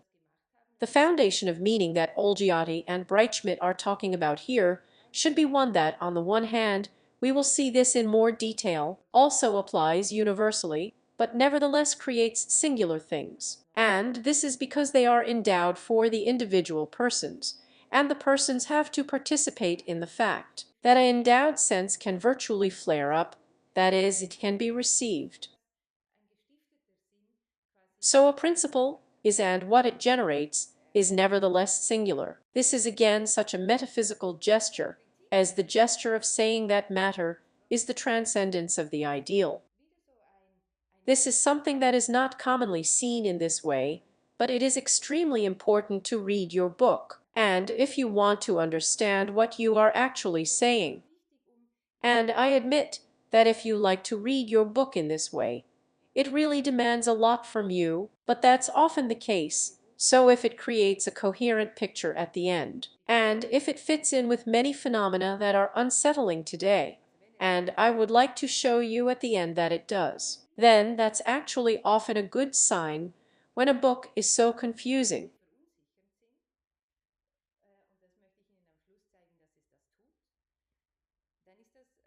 So there is a principle that is singular in what it produces. That is why it is not, in theory, it is called teleological, that is, determined in what it produces. It is indeterminate in what it produces, and that is exactly why they are endowing. It only endows, it does not define him, it does not keep the meaning in itself, and this is due to the interaction of principle and source. That's why we have to think about materialization as something transcendent, something that transcends the idea, not the other way around.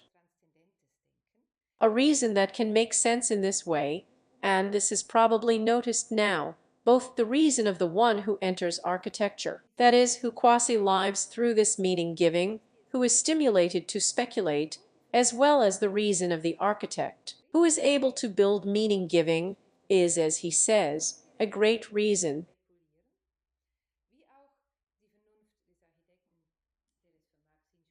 So reason, which has the foundation of meaning as a principle, is a great reason, without there being any measure of the greatness of it. Because, as it were, the endowment consists in co-producing the measure under which or in which reason appears great.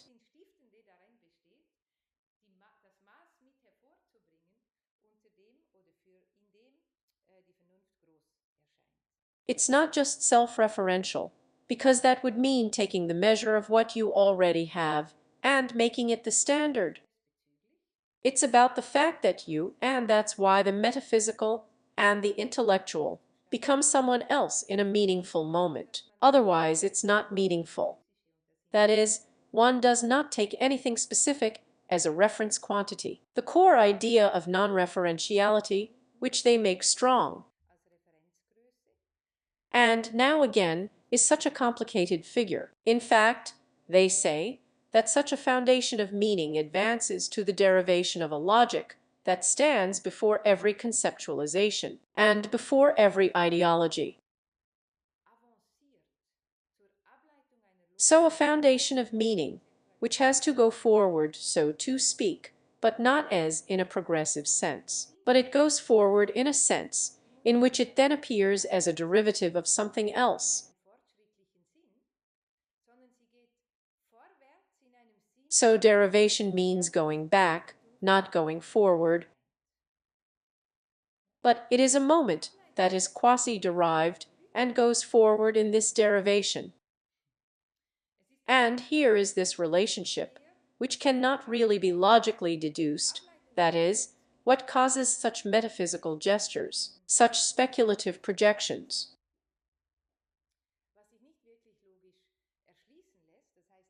And it is a formulation for which Massimo Cacciari, another architectural theorist today, has described the architectural design with a formula that, in my opinion, says something very similar, in a much more plastic and pictorial way.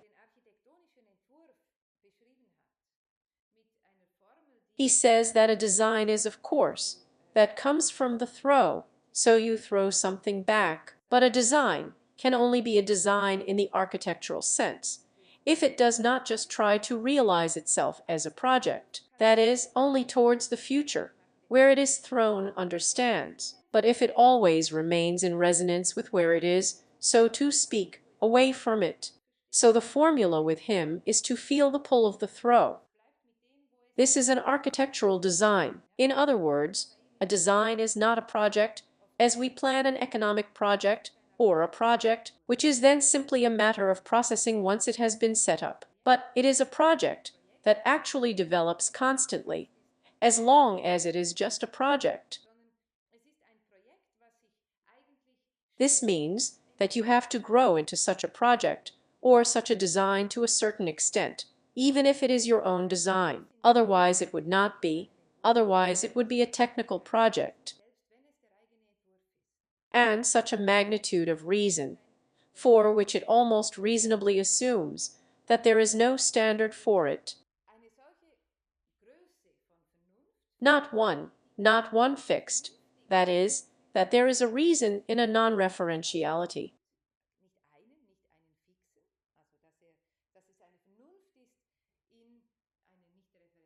Now, we will see that with the next principle, the principle of contradiction. It holds up through contradictions. So an attitude of contradictions, to think according to our conventional way of reason, this is nonsense. So attitude means precisely not being contradictory. At least it's how I grew up. To have an attitude is precisely to not be contradictory. That is, an attitude means that I have reflected exactly what I think, what my opinion is. I have reflected on it precisely. I have arranged it systematically. I have conceptually brought it into a clarity that is coherent. Olgiati and Breitschmidt say that this has nothing to do with an attitude in the referential world, but in a non-referential world. One can only have an attitude if one actively knows one's own contradictions. If you actively deal with inconsistency as a whole, not only your own, but as a whole. And that is precisely why it is so important that this metaphysical gesture, which always encourages one to speculate, that it cannot be separated from architecture.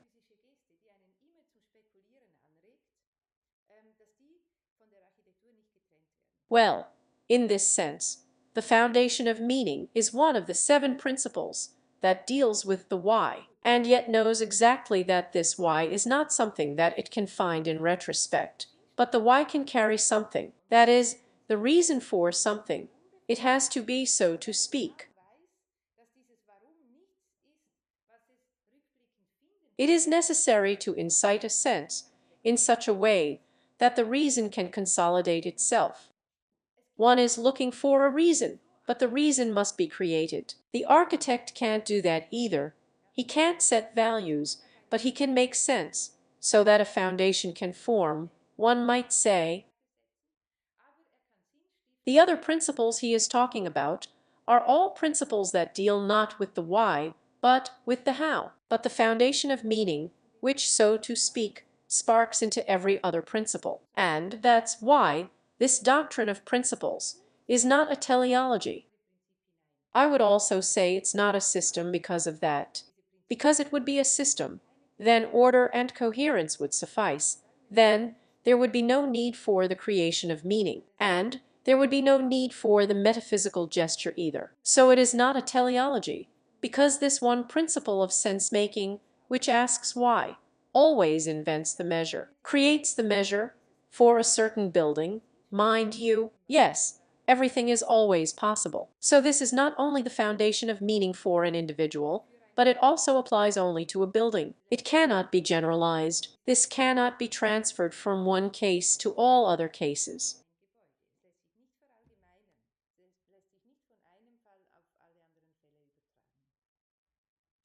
So it's about inventing such formulations, and this externality, that's what's important here in this slide. I said it's about handling meaning externally. So don't try to identify with it, and this externality, which can best be imagined, for example, via syntax, so not via semantics. After all, semantics wants to order, sort out the meaning of words. Syntax structures the sentence structure. This is not the same thing. So when we try to give meaning space through the structuring of sentence structure, so to speak, this is the gesture that makes it possible.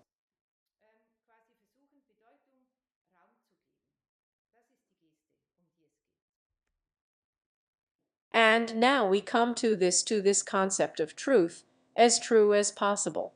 So instead of absolutely true or false, as true as possible. And Breitschmidt say that between an absolute truth, which one must not or cannot question, a religious truth, and no truth, there is an area in which important and useful things can be found for life. And it is to this area, that is, a truth that is not absolute, that they relate. And that's where the architect has to look for truth arguments to be able to design meaningfully.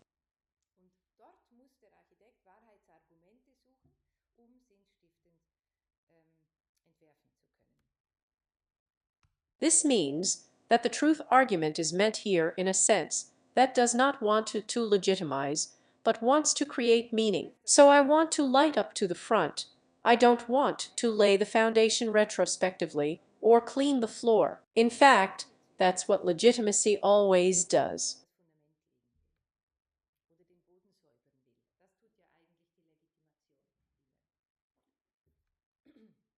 Well, you see, slowly it starts to take hold. They can go through the slides faster because many starts to be built up. Here, I would like to pause for a moment. The relationship between morality and ethics. So morality has to do with the customs, that is, with the men, with the ways of dealing.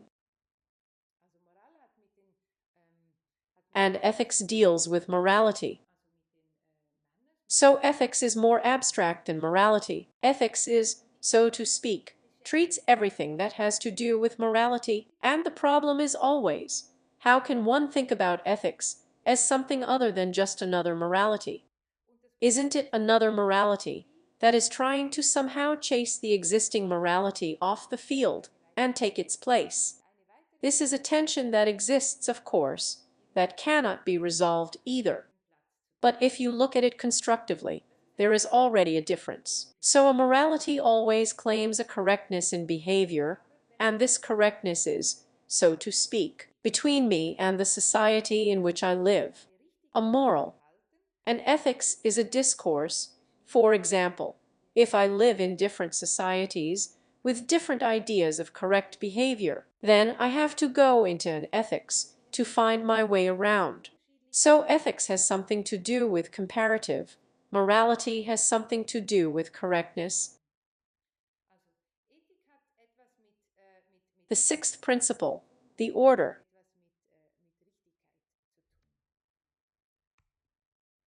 We have already seen the idea, all right. Order allows, so to speak, this transcendence of an idea into the material physical.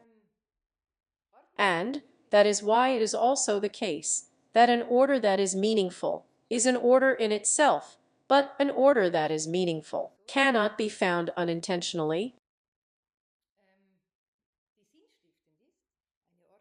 Order is what connects idea with reality. It gives a form to an idea, namely in the form in which it articulates the elements. And the elements together form a system.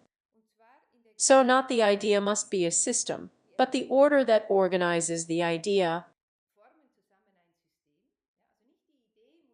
And this order forms a system of elements. Elements are turning arches, roof openings, column. Because the idea and the order are not an image. The idea is not represented by the order, but it is articulated by the order. That is, because the order is a system, the same idea can be articulated in many diverse ways, for example. However, it is important that order combines idea and reality, and that order must be established. So order is not found, but it must be established. Here comes the discourse, the inductive and the deductive. The opinion of Olgiati and Breitschmidt is that in a non-referential world, order can only be meaningful if it is deductively derived from the idea. And then, when the idea becomes manifest through the order, that is, when the idea is transcended.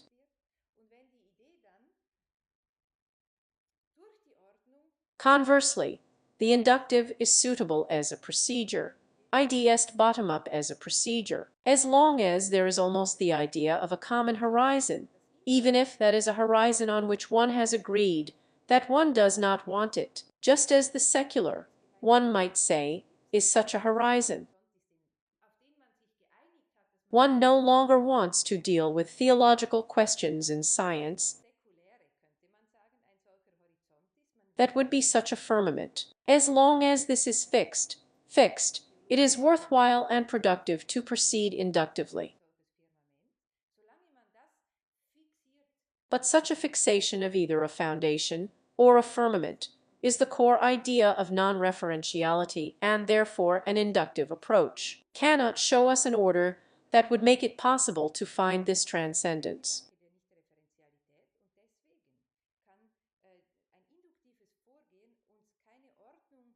You always work inductively in a meaning-making way, they say, not in a meaning-making way.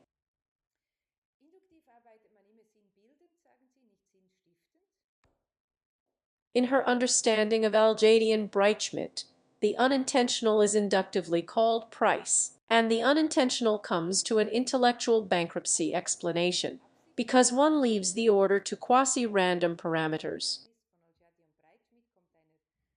Random parameters, you name property boundaries, infrastructure, functional requirements, material properties, or building codes. They say these things are not unimportant, not at all, but they cannot give us an order that can be meaningful.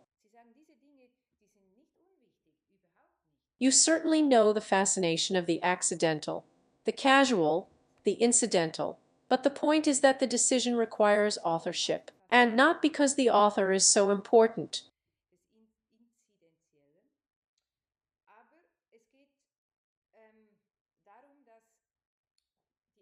This is so important to understand, not because the author is not the reason for this, but because only through this understanding of author creates meaning, can be thought of as immeasurable.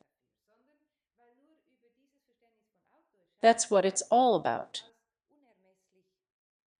It must therefore, order must therefore take place via a deduction, and a deduction leads to an unambiguous conclusion. We will see this unambiguous conclusion is manifested, for example, in the choice of material. So ideally, I'm getting a little ahead of myself now, ideally, an architectural idea must be built from only one material, but this one material must be exploited as far as possible in its entire range of possibilities.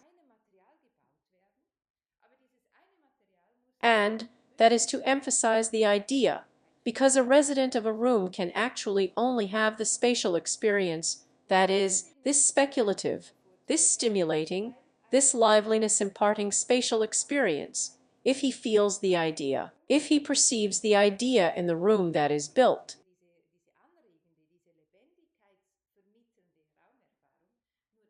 That is why it is so important. The materialization of a building, the embodiment transcends the idea, and in such a way that it can almost offer space to the idea, so that an idea does not remain fleeting, but can become meaningful.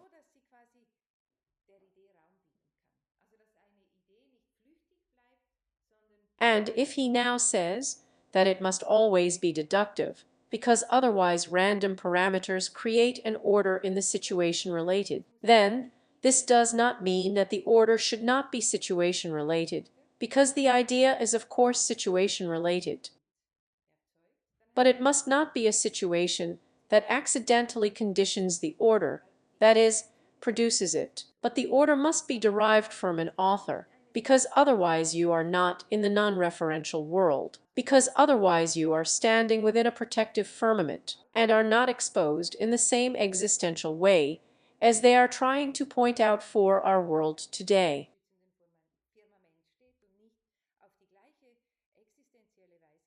You say something succinctly, deduction alone does not help. So an order, even if it is deduced, is not necessarily a meaningful one, because as you know, pretty much everything can be analyzed somehow, and some kind of order can be derived from it. But the existence of his order alone is worthless. It just needs this element of the meaning-making for it. And to deal with this element, it takes mental agility, that is, a technical one or one. So what you mean by ideology, for example, would be to want only bottom-up or only top-down on principle. But they say that this should not be an ideological question, depending on that. So if, for example, you want to explore the possibilities of a material, then it makes absolutely sense and even obvious to proceed bottom-up and not top-down, because otherwise you will remain limited. Otherwise you cannot explore the possibilities of a material, but always only what you already expect from it. This brings us to the principle of contradiction. The principle of contradiction has a core role in relation to how one can derive a meaningful order. Because there is this sense, it must not be created as a self-realization of the author. Otherwise, the architecture would then strive for the monumentalization of the outdoor architect.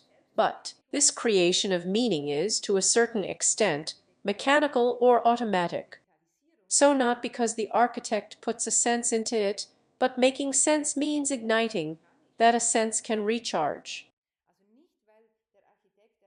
So, in a way, physically or by itself. To understand this, his principle of contradiction is central, and for this, we must immediately delineate what contradiction does not mean for him. So contradiction and opposition are not synonymous. Contradictions are also not dualities, as, for example, black and white would be a duality. But the contradictions in the sense in which you think them, rather, allow dualities to coexist. They have such a simple and impressive formulation of how one can understand a contradiction. Namely, contradiction is understood to mean at least two parts that condition each other. For example, I have not yet thought about contradiction in this way, but this is again this gesture of inversion. They try not to stay in a contradiction and dissolve it from the inside out. I can't do that. In a world under one firmament, contradictions are insoluble. However, the gesture they are pursuing is to project themselves beyond such a horizon. Then everything is referentless or non-referential or chaotic. But one can describe what constitutes contradiction from the outside, namely, they are two parts that condition each other.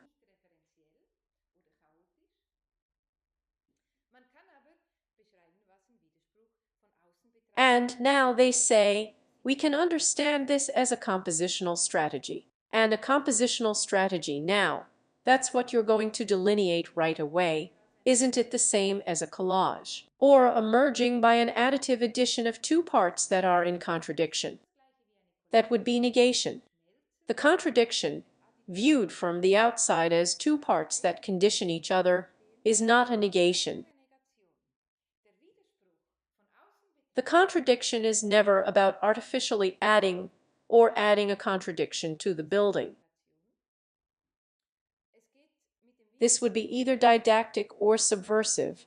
IDS neither would be adequate for the non-referential world. But what? What should a contradiction be able to do? A contradiction pursues the goal of embodying the two poles of a wholeness as a compositional strategy.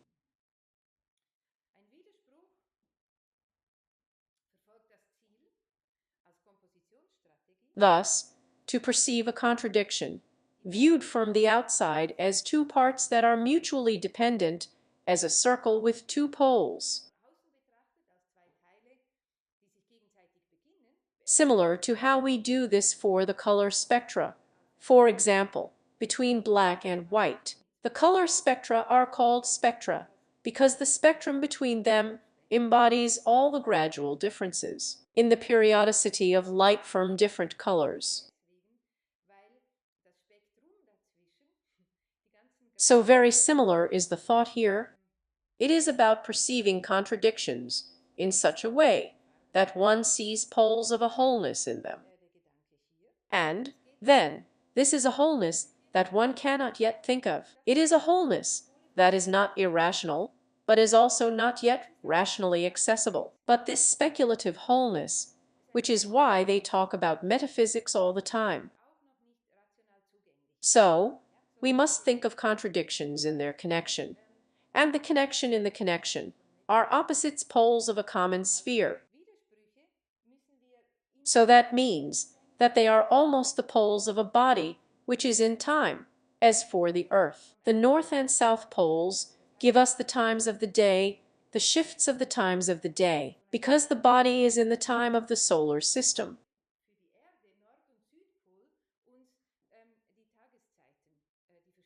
This means that one can think cosmologically again about such a handling of contradictions, so to speak, in the sense that one reintroduces old concepts such as spheres. But the spheres are now not meant to be representative. They have no order that they would depict, but rather they are something like instruments.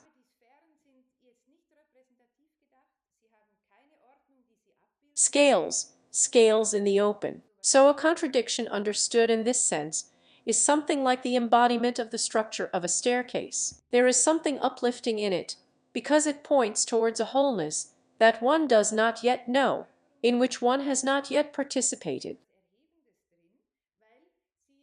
So that's sublimating. Again, think about the figure of sublimating, and such an erection, such an elevation.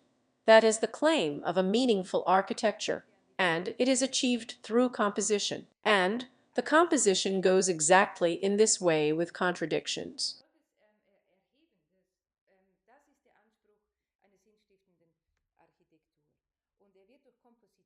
And so something like a column, instead of a column, can be done. A column has also connected earth and sky.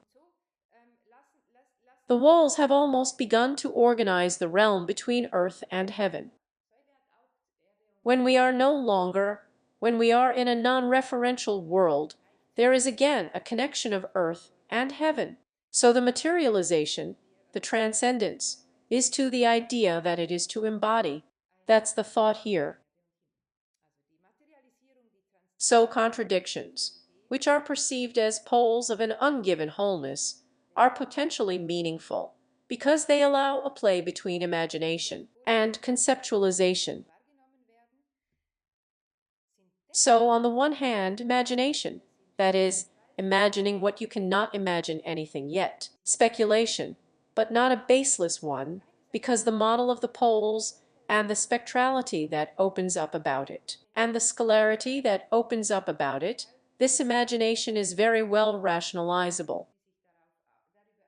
Olgiati and Breitschmidt describe the role of contradictions in relation to beauty. You say you are referring to this. Kant writes that no sense of beauty arises when a person can fully comprehend something, that is, that he sees through something completely. Rather, this is only made possible by the constant back and forth between always new possibilities of imagination and always new attempts to comprehend. So this strategy manga with contradictions is now committed to the truth, but as much as it can. Not either or. She does not possess the truth. She tries to make a building truth a building in such a way that it offers space for a truth that is not put in by the architect himself, and also not put in or taken out by the visitor, but is meaningful.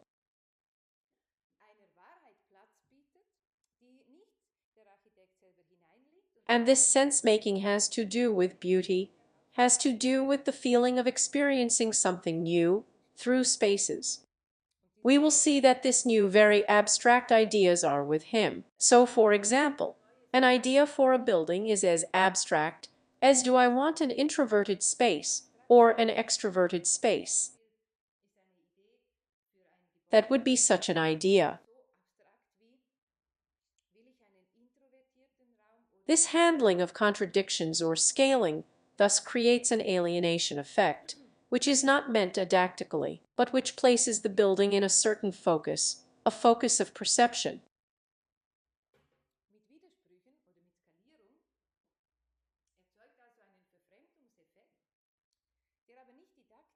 And this perception, which is now physically cognitive. That's where we come up with the remaining principles. The next is that of construction.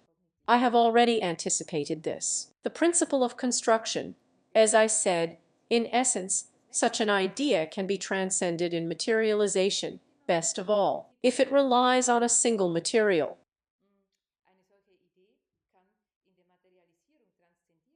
That is, the starting point is, every building is an ideal building. Every building as a material thing is also an ideal thing, and there must be a clear relationship between matter and idea.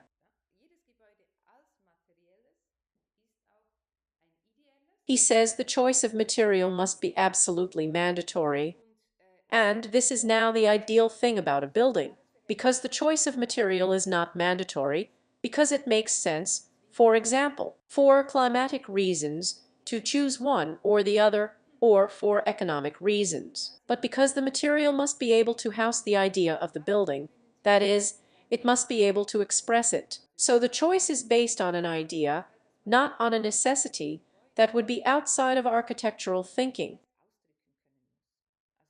When the material is chosen, it defines the formal qualities by articulating an architectural idea. That is, the choice is thus freed from one material. And it liberates in the sense that if the choice of material is justified by the idea, it becomes possible to think formally.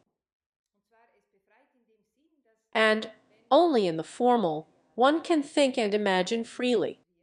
That is clearly the conviction of the two, and that is why they also virtually affirm this tractate tradition, this cosmic, this far too big, this speculative, this metaphysical, and want it back in architecture today, which I admittedly find very interesting. Well, the choice of material must be mandatory. The material must be exhausted in all possibilities in the spirit. We've seen that. And the idea itself is not organic with him. What is organic is, so to speak, the materiality of the building. In other words, a static concept whose structure, together with form, spaces, material, and construction, all of this forms an organic unity, and this organic unity is to a certain extent what was created, which was created from an idea or through an idea. The idea itself, although it is given, is not organic, and this is an important difference in demarcation from the ideas in the 20th century in Romanticism, where one has always tried to sort of delineate geometry or put it at a distance, and instead think of a kind of organicity of ideas.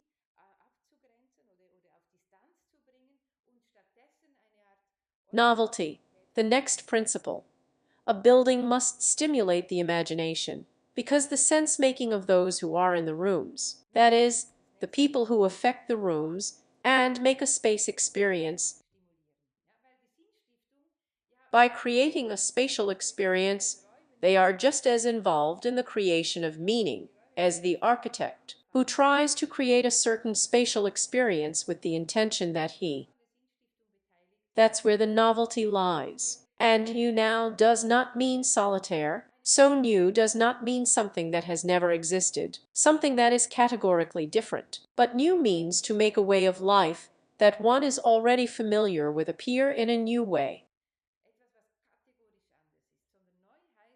That is, here is an idea of novelty in the game, which is not synonymous with progress. It is a novelty that is not. In other words, the one that grants autonomy to the house, the one that grants autonomy to the building, its novelty, which must be able to exist for itself. That is, the house must be able to exist for itself, and still have this novelty. This must be characterized by this principle of novelty. Because in order for you to be able to claim this architecture non-referential does not illustrate any ideology. But to think of novelty in this way is about the relationship between man and the world. It means a certain philosophical bearing and this relationship is actually nothing else. It is the same as an affirmation of the non-referential world, because that means that one's own position, one's own relationship to the world is unclear at the moment. This must also be understood. This is the metaphysical homelessness of which Occhiati and Breitschmidt speak, and this is not a symptom of a disease that needs to be cured now, but for them it is the basis of the ethics that they formulate.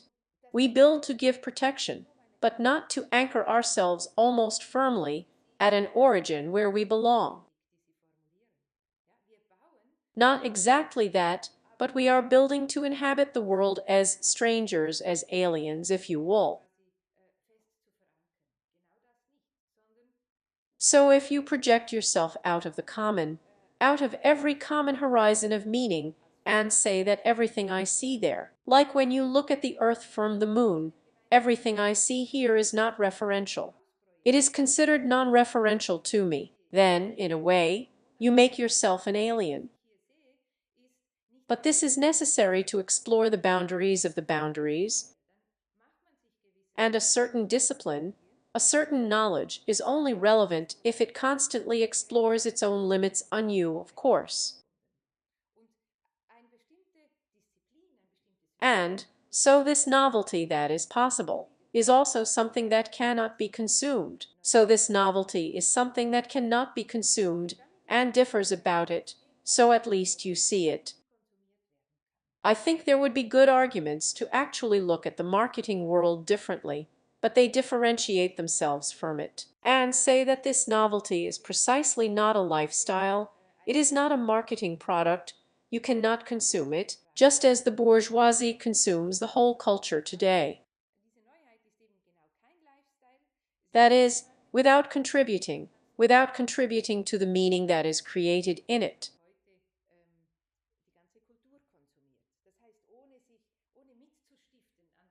And one of the main reasons why exactly architects for Oldschati and Breitschmidt, they say, architects have just this sensitive ability to look at the world from such an enormously great distance, that is, to make themselves an alien in a world.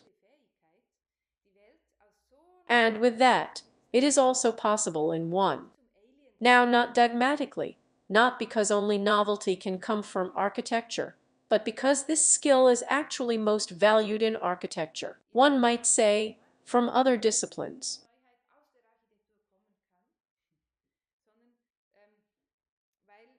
That is, the sensitive ability to want to understand one's own world from the greatest possible distance, that is, to penetrate it on the largest orders of magnitude.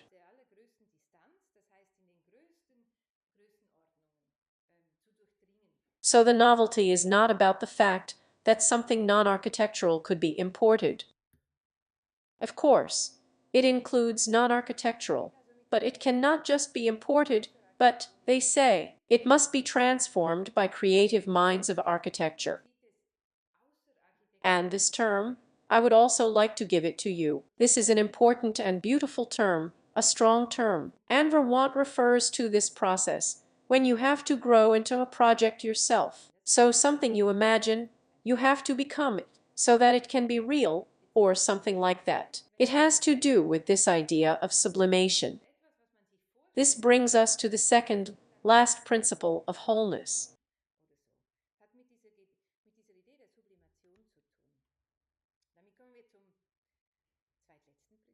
You see now how this wholeness presupposes all the principles of which we have spoken.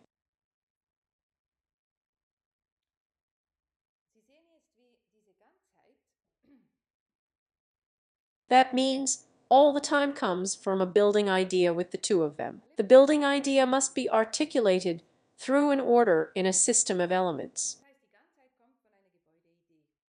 The order must be derived from the idea, and the order makes it possible to manifest the idea, that is, to build, to materialize, but this materialization is the transcendence of the idea. That is, materialization does not embody all the time. No, she does not represent all the time, but she articulates it in a way.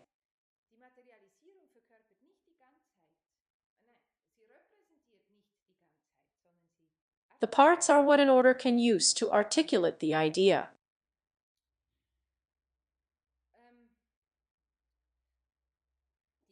And this is important. That is, he does not call it a principle. And that would be interesting to consider why the division is not a principle in your imagination. But the architecture in the non-referential world must be an architecture of division and cannot be one of adding, and an architecture of division means the idea, actually only the idea is ever shared. It is always shared and articulated and not exhausted. The meaning cannot be fully measured. That is, an idea becomes meaningful that is still different from what the idea is already taking hold of. This is also what gives vividness to an idea.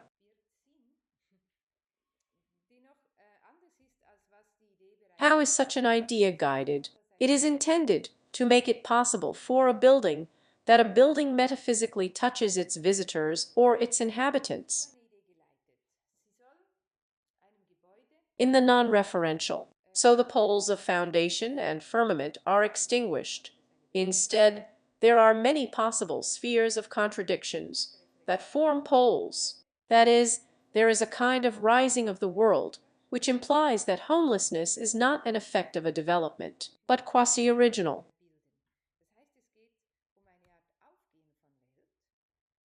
So what the two of them imagine is an architecture that thinks of homelessness, and where homelessness is the most humanly valuable thing. So the humanistic thing is not that one belongs to a certain culture, belongs to a certain tradition, or that one wants to make a certain norm strong. The humanistic consists in affirming that one is homeless in a metaphysical sense. This means that you are almost indeterminate. Thus, origin is thought of as a source. They describe how the term space literally derives from the open land.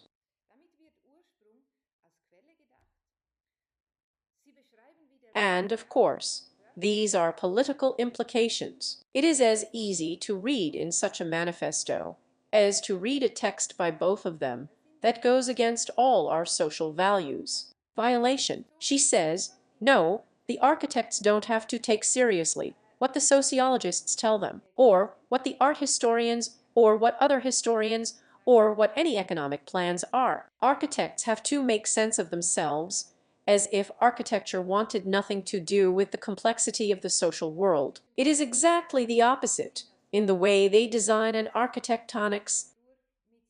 They say it's not enough to say you just have a temporary home, or you have to put up with the fact that you can change the home or something. They really put together the whole constellation of these ideas. They start with an open country and a homelessness, and they talk about origin as a source. That is, it keeps swelling.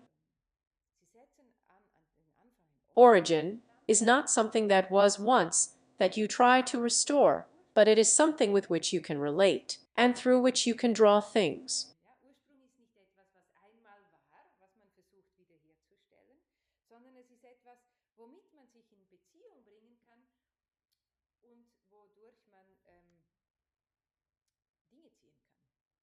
We are at the whole time. Well, now all this time, love, do we have a relation to this? We have a connection to this through the experience of space. So wholeness, division and order can be negotiated by the architect in such a way, composed in such a way, that a certain experience becomes possible.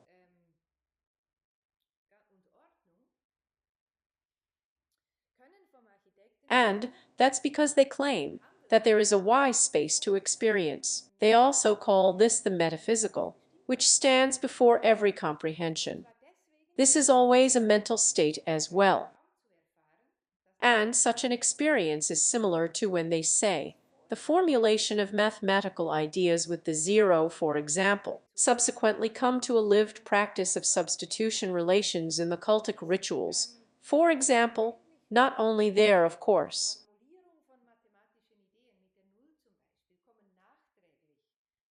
So that one can think of a placeholder order, what algebra actually stands for, that it made this possible. introduced a kind of logistics. This must have been in use for a long time before. There has to be the experience until at some point the formal language can also write this down. That's what they're starting from. So you accept this kind of prehistory, of which Horsch also spoke, in your idea of architecture, and demand a new approach to the conception of space.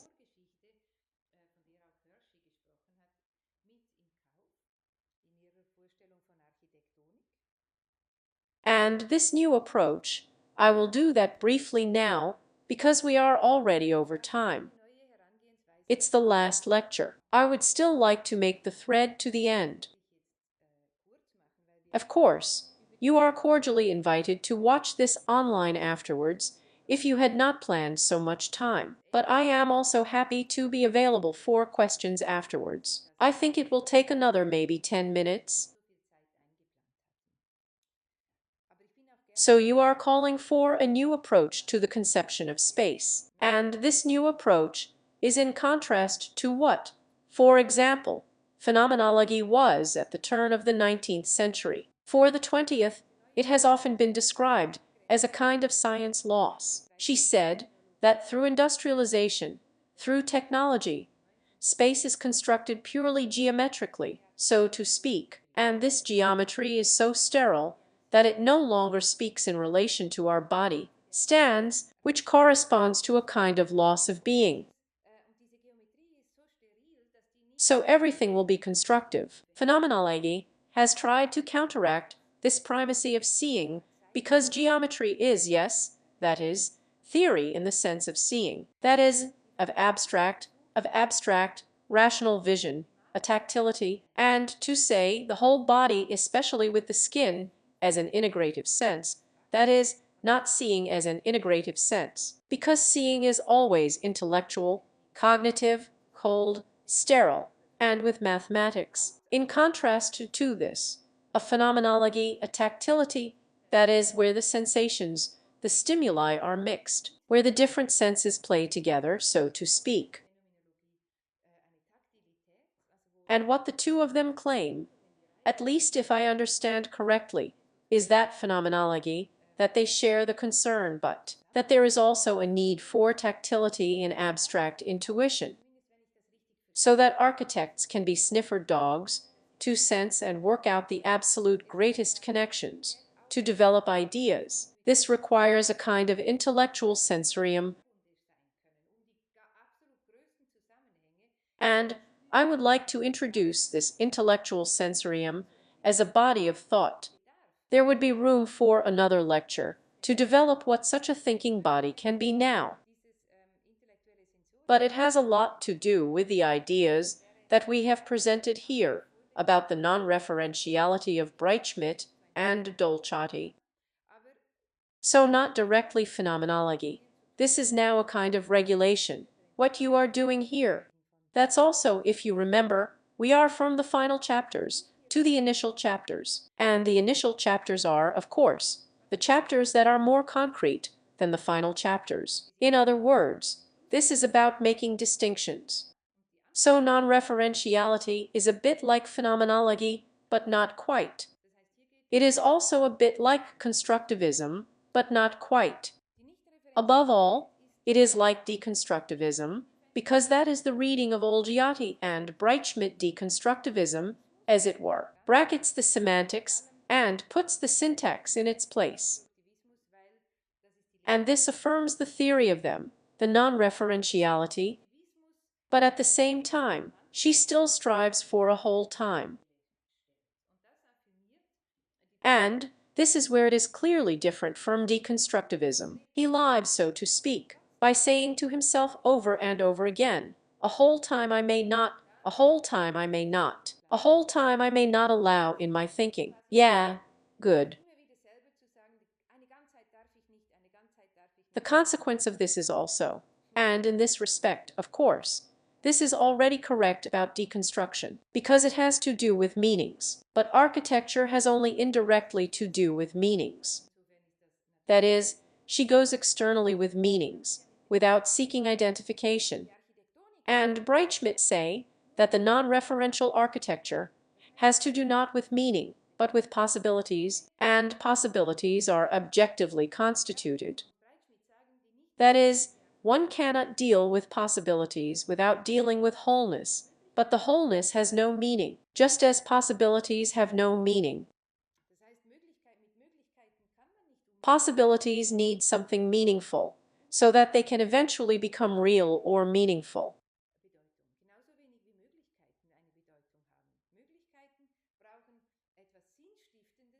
And this is a beautiful, but also a complicated idea. A building that is made in this way, in non-referential architecture, is one that exists in itself, through which and in which, however, a world arises at the same time. And it goes up in the world that it opens up. Such buildings are absolutes. And they say it's the idea that makes such buildings a whole time.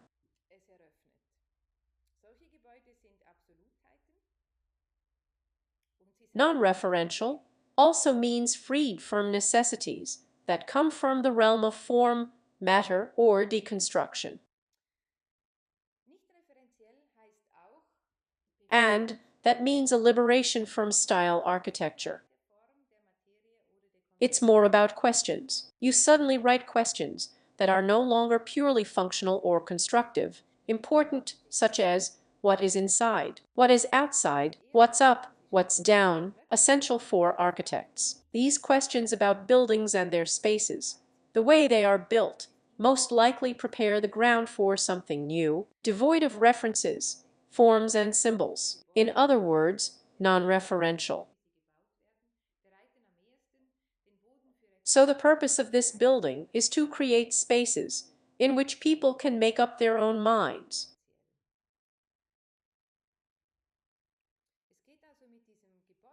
And now, this brings us to the first and last principle for us, the experience of space. I would say that the experience of space and the creation of meaning are the most abstract of the seven principles, and at the same time, the most concrete, because together they make the abstract concrete. And this is very clear with the space experience. It must be an experience that goes beyond the accidental. That is, it must be an experience that is objective, and that must be created on purpose. But at the same time, they claim, this kind of space experience has a universality. And this universality, which cannot now be legitimized or dismissed as illegitimate, but it is almost an experiment in what wants to be true, in the sense that it wants to open up. So it never has the right on its side already, but it will almost produce the reason that would then support it.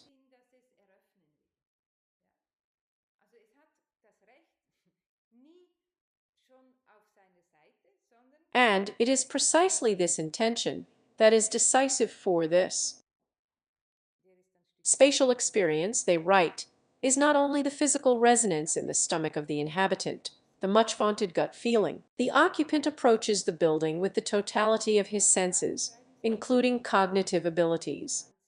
So when you say that there is a spatial experience that is not subjective, but objective, that you can make, that is, that you can create, and that is universal, then it is very important to include that the cognitive abilities are not detached from this experience, but participate in it.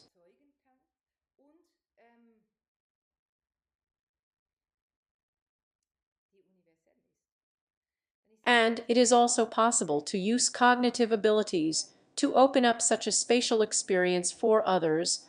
So, for example, the novelty is about having a feeling for exactly how much new things can be expected, so that it can be accepted at a time. And so is the sniffer dog character.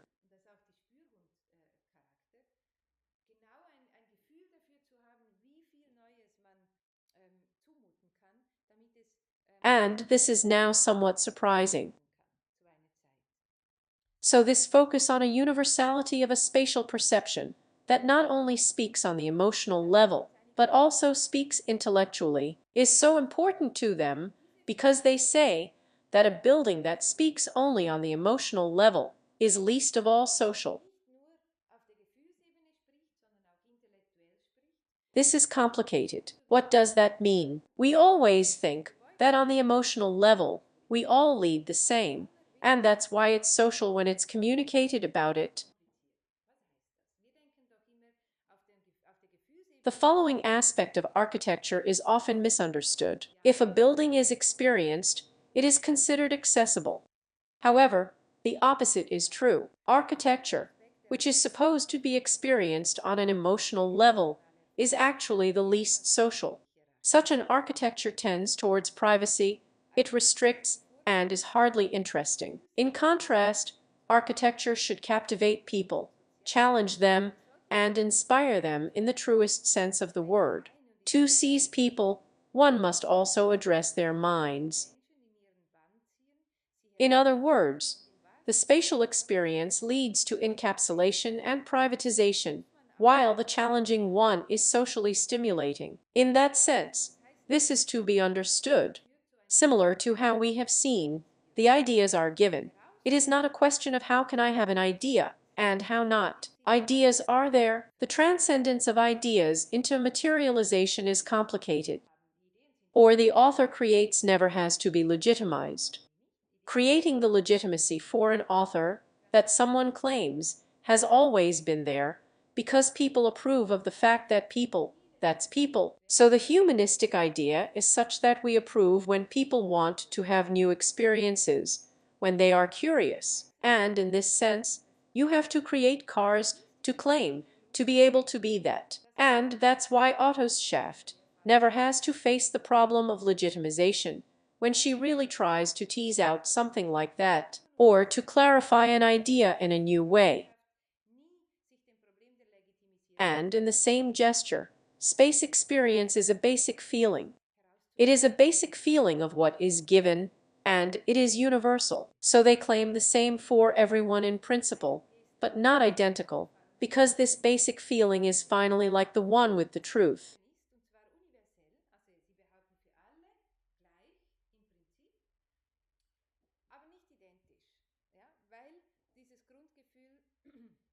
As much as possible, as true as possible. This basic feeling is not an unambiguous one, but it is also not a polyvalent one. There is one thing that needs to be clarified, and everyone can do this right away. Everyone can do this right away. Yes, that is your view. They call this a subjective common good. This is an important term. We are always dealing with the comments. That would be a quasi-objective common good. But what would be a second pole on this, on an objective common good, on the commons? You present a proposal here. You call it the subjective common good, and this subjective common good must be taken care of in the same way as an objective one. They again relate the discourse to beauty, and say it's true, beauty is in the eye of the beholder, but the emphasis is on the use of the eyes. This implies a cognitive performance. And here at this point, they are very close to the topics that phenomenology has been so preoccupied with. So the subjective can be universal. There is something universally subjective. For philosophy, this is a rather unseemly assertion, a rather union. This is so similar to the fact that matter is the transcendence of ideas, and not vice versa. This is a metaphysical gesture, as it can constitute an architectonics. It cannot be a question of whether it is right or true, in a logical sense, in a discourse sense. But certainly a very meaningful term, the subjective general.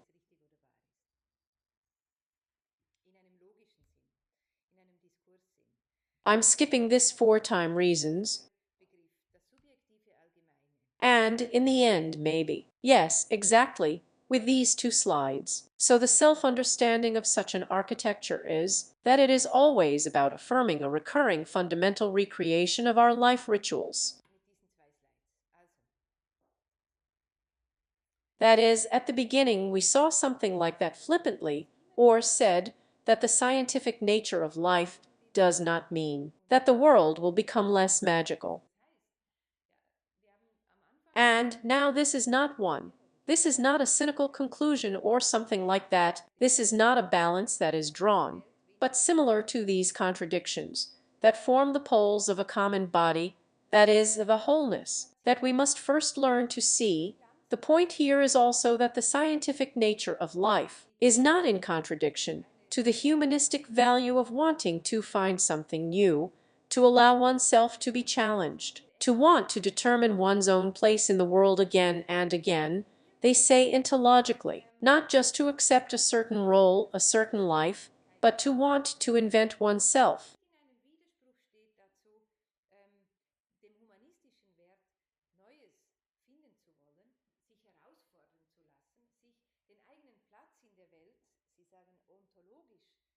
This does not contradict each other.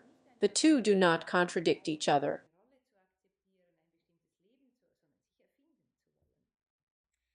It goes with the criterion of space experience. It is not a criterion.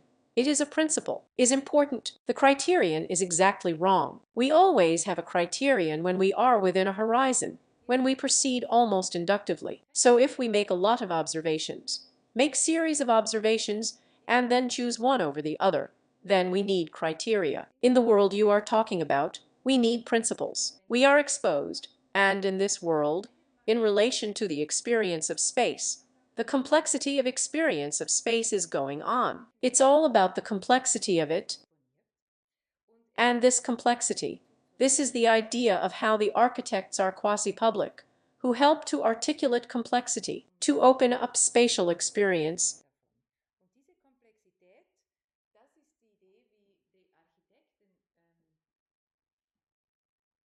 to open up, so not to invent or create or something like that, but to open up.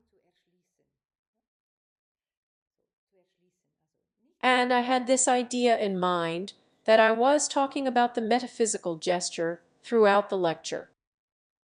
A metaphysical gesture presupposes a body of thought, a gesture, so this is not a system. It is also not an absolute reason, or something that should legitimize a system, IDS justify it via logical reasoning. It is, so to speak, the attitude of a thinking body.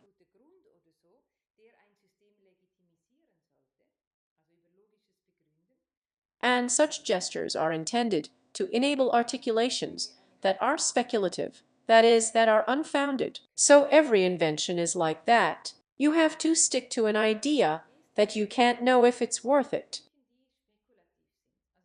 And the metaphysical gesture, like all gestures, can be learned from others who have made inventions. They can be copied.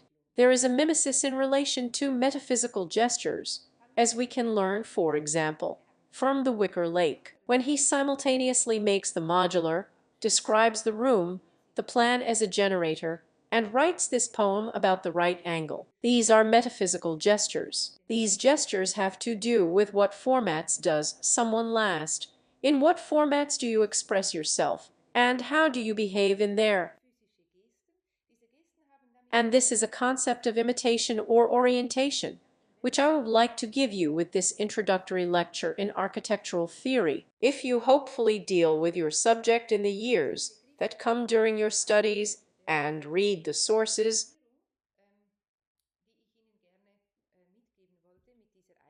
First of all, read the sources. Of course, you are also welcome to read texts that open up access to you, but read them as instruments, as stairs or paths, not as short forms of the thing itself.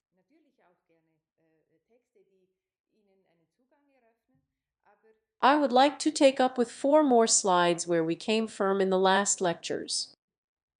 This interest in optics, because it is about seeing what is both material and technical at the same time, but also spiritual in such a sense. And this is about an understanding of mechanics and quantum physics. What we are experiencing today, IDS in the non-referential world, architecture has to build meaningful buildings, but the creation of meaning has to happen almost automatically, has to happen almost mechanically. On an abstract level, this is the basic character that excites me so much about the book by Occhiati and Breitschmidt, because we need something like this. So we have that I have tried several times to bring something closer to you. We have an enormously impoverished understanding of what mechanics is. Quantum physics is primarily mechanics. Mechanics has to do with blistiness, with intention. So nothing can be explained in mechanics as long as mechanics is considered an art without involving a certain intention. And it also has. It is, so to speak, a connecting link where a knowledge of nature turns into a naturalness of knowledge. Because a mechanism needs intention, but does not work by the intention of the mechanic or not. And one could perhaps say that this still magical thing, which coexists with the scientific, and perhaps crystallizes most clearly in the phenomena of this new kind of physics.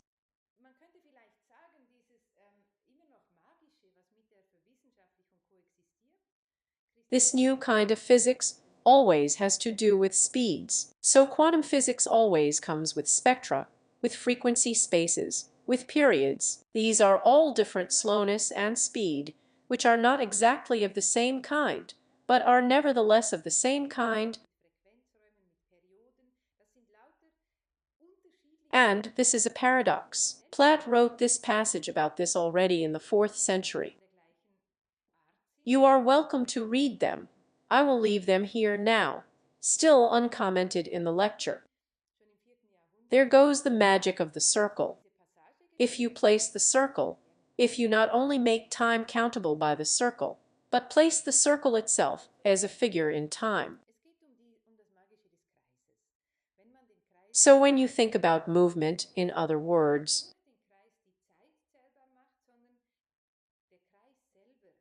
in the 2 lectures on optics, because it was very important to me to distinguish between perspective and optics, this objective in optics, already for the modern ones that we have looked at, but also now for ideas of Olgiati and Breitschmidt. It is important that you understand this difference, because, so to speak, if they say a contradiction of the 3 poles can be taken as 2 poles. Then here we have, for example, a picture that illustrates this.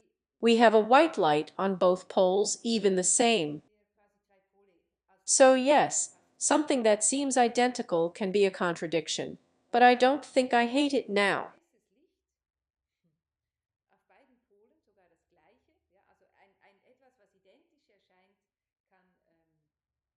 I'll leave it like this.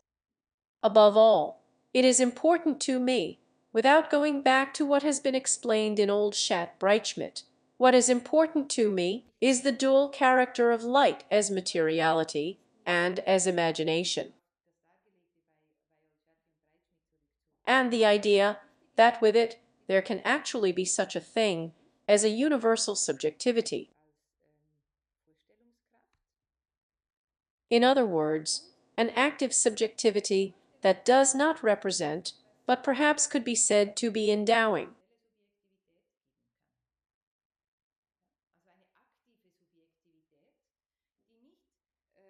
We have already seen from the relationship of perspective and optics, and then the integral of perspectives in perspective, that we thus have an image of the figure a distortion, as I have tried to explain for Olgiati and Breitschmidt, an inversion in which, as it were, the inside is turned outwards, IDS perspective is turned outwards by an optic. So when a perspective is an integral of 100,000 from different points of view, then it forms a kind of horizon. When you find an optician, you turn that horizon around and confront it with the open. And this is the figure of the Stulpung, with which one can read the treatise of the 2. And this figure, I think, is one of the most powerful, the wealthiest figures of thought that we are working on at the present time. That was the revolution for a long time. Today, it is the inversion. It's not the revolution. It's not just about going from head to feet. It's going from the inside out. This is a figure with which we can deal with today's contradictions.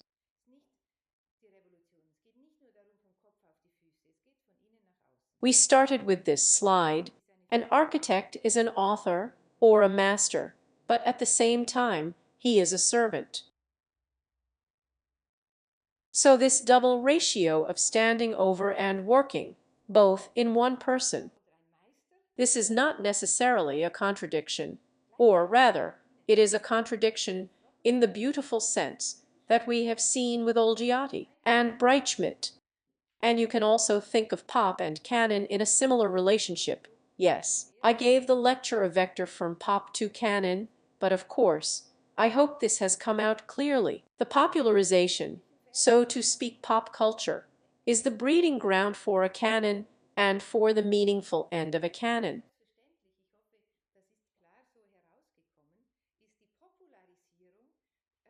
When, so to speak, a canon can no longer breathe in a popular cultural milieu, then it becomes wooden, tyrannical, narrow, and so on.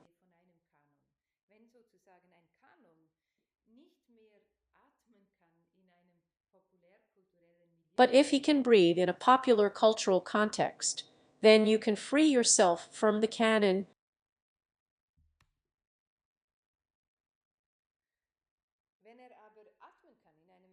This is the seemingly paradoxical figure that has been on my mind. It is definitely something that combines architecture with technology philosophy. I would like to conclude with this. Next week, we have the first exam date. If you have any questions, write to us. I hope everything is clear. We will also send an email again shortly before, where you will be reminded what you need to bring, how you need to prepare. We will take the exam online. These are a little different circumstances. I wish you a nice summer, and those who are still here and have questions, I'm turning off the recording now, and then we can very much like to have a quick discussion.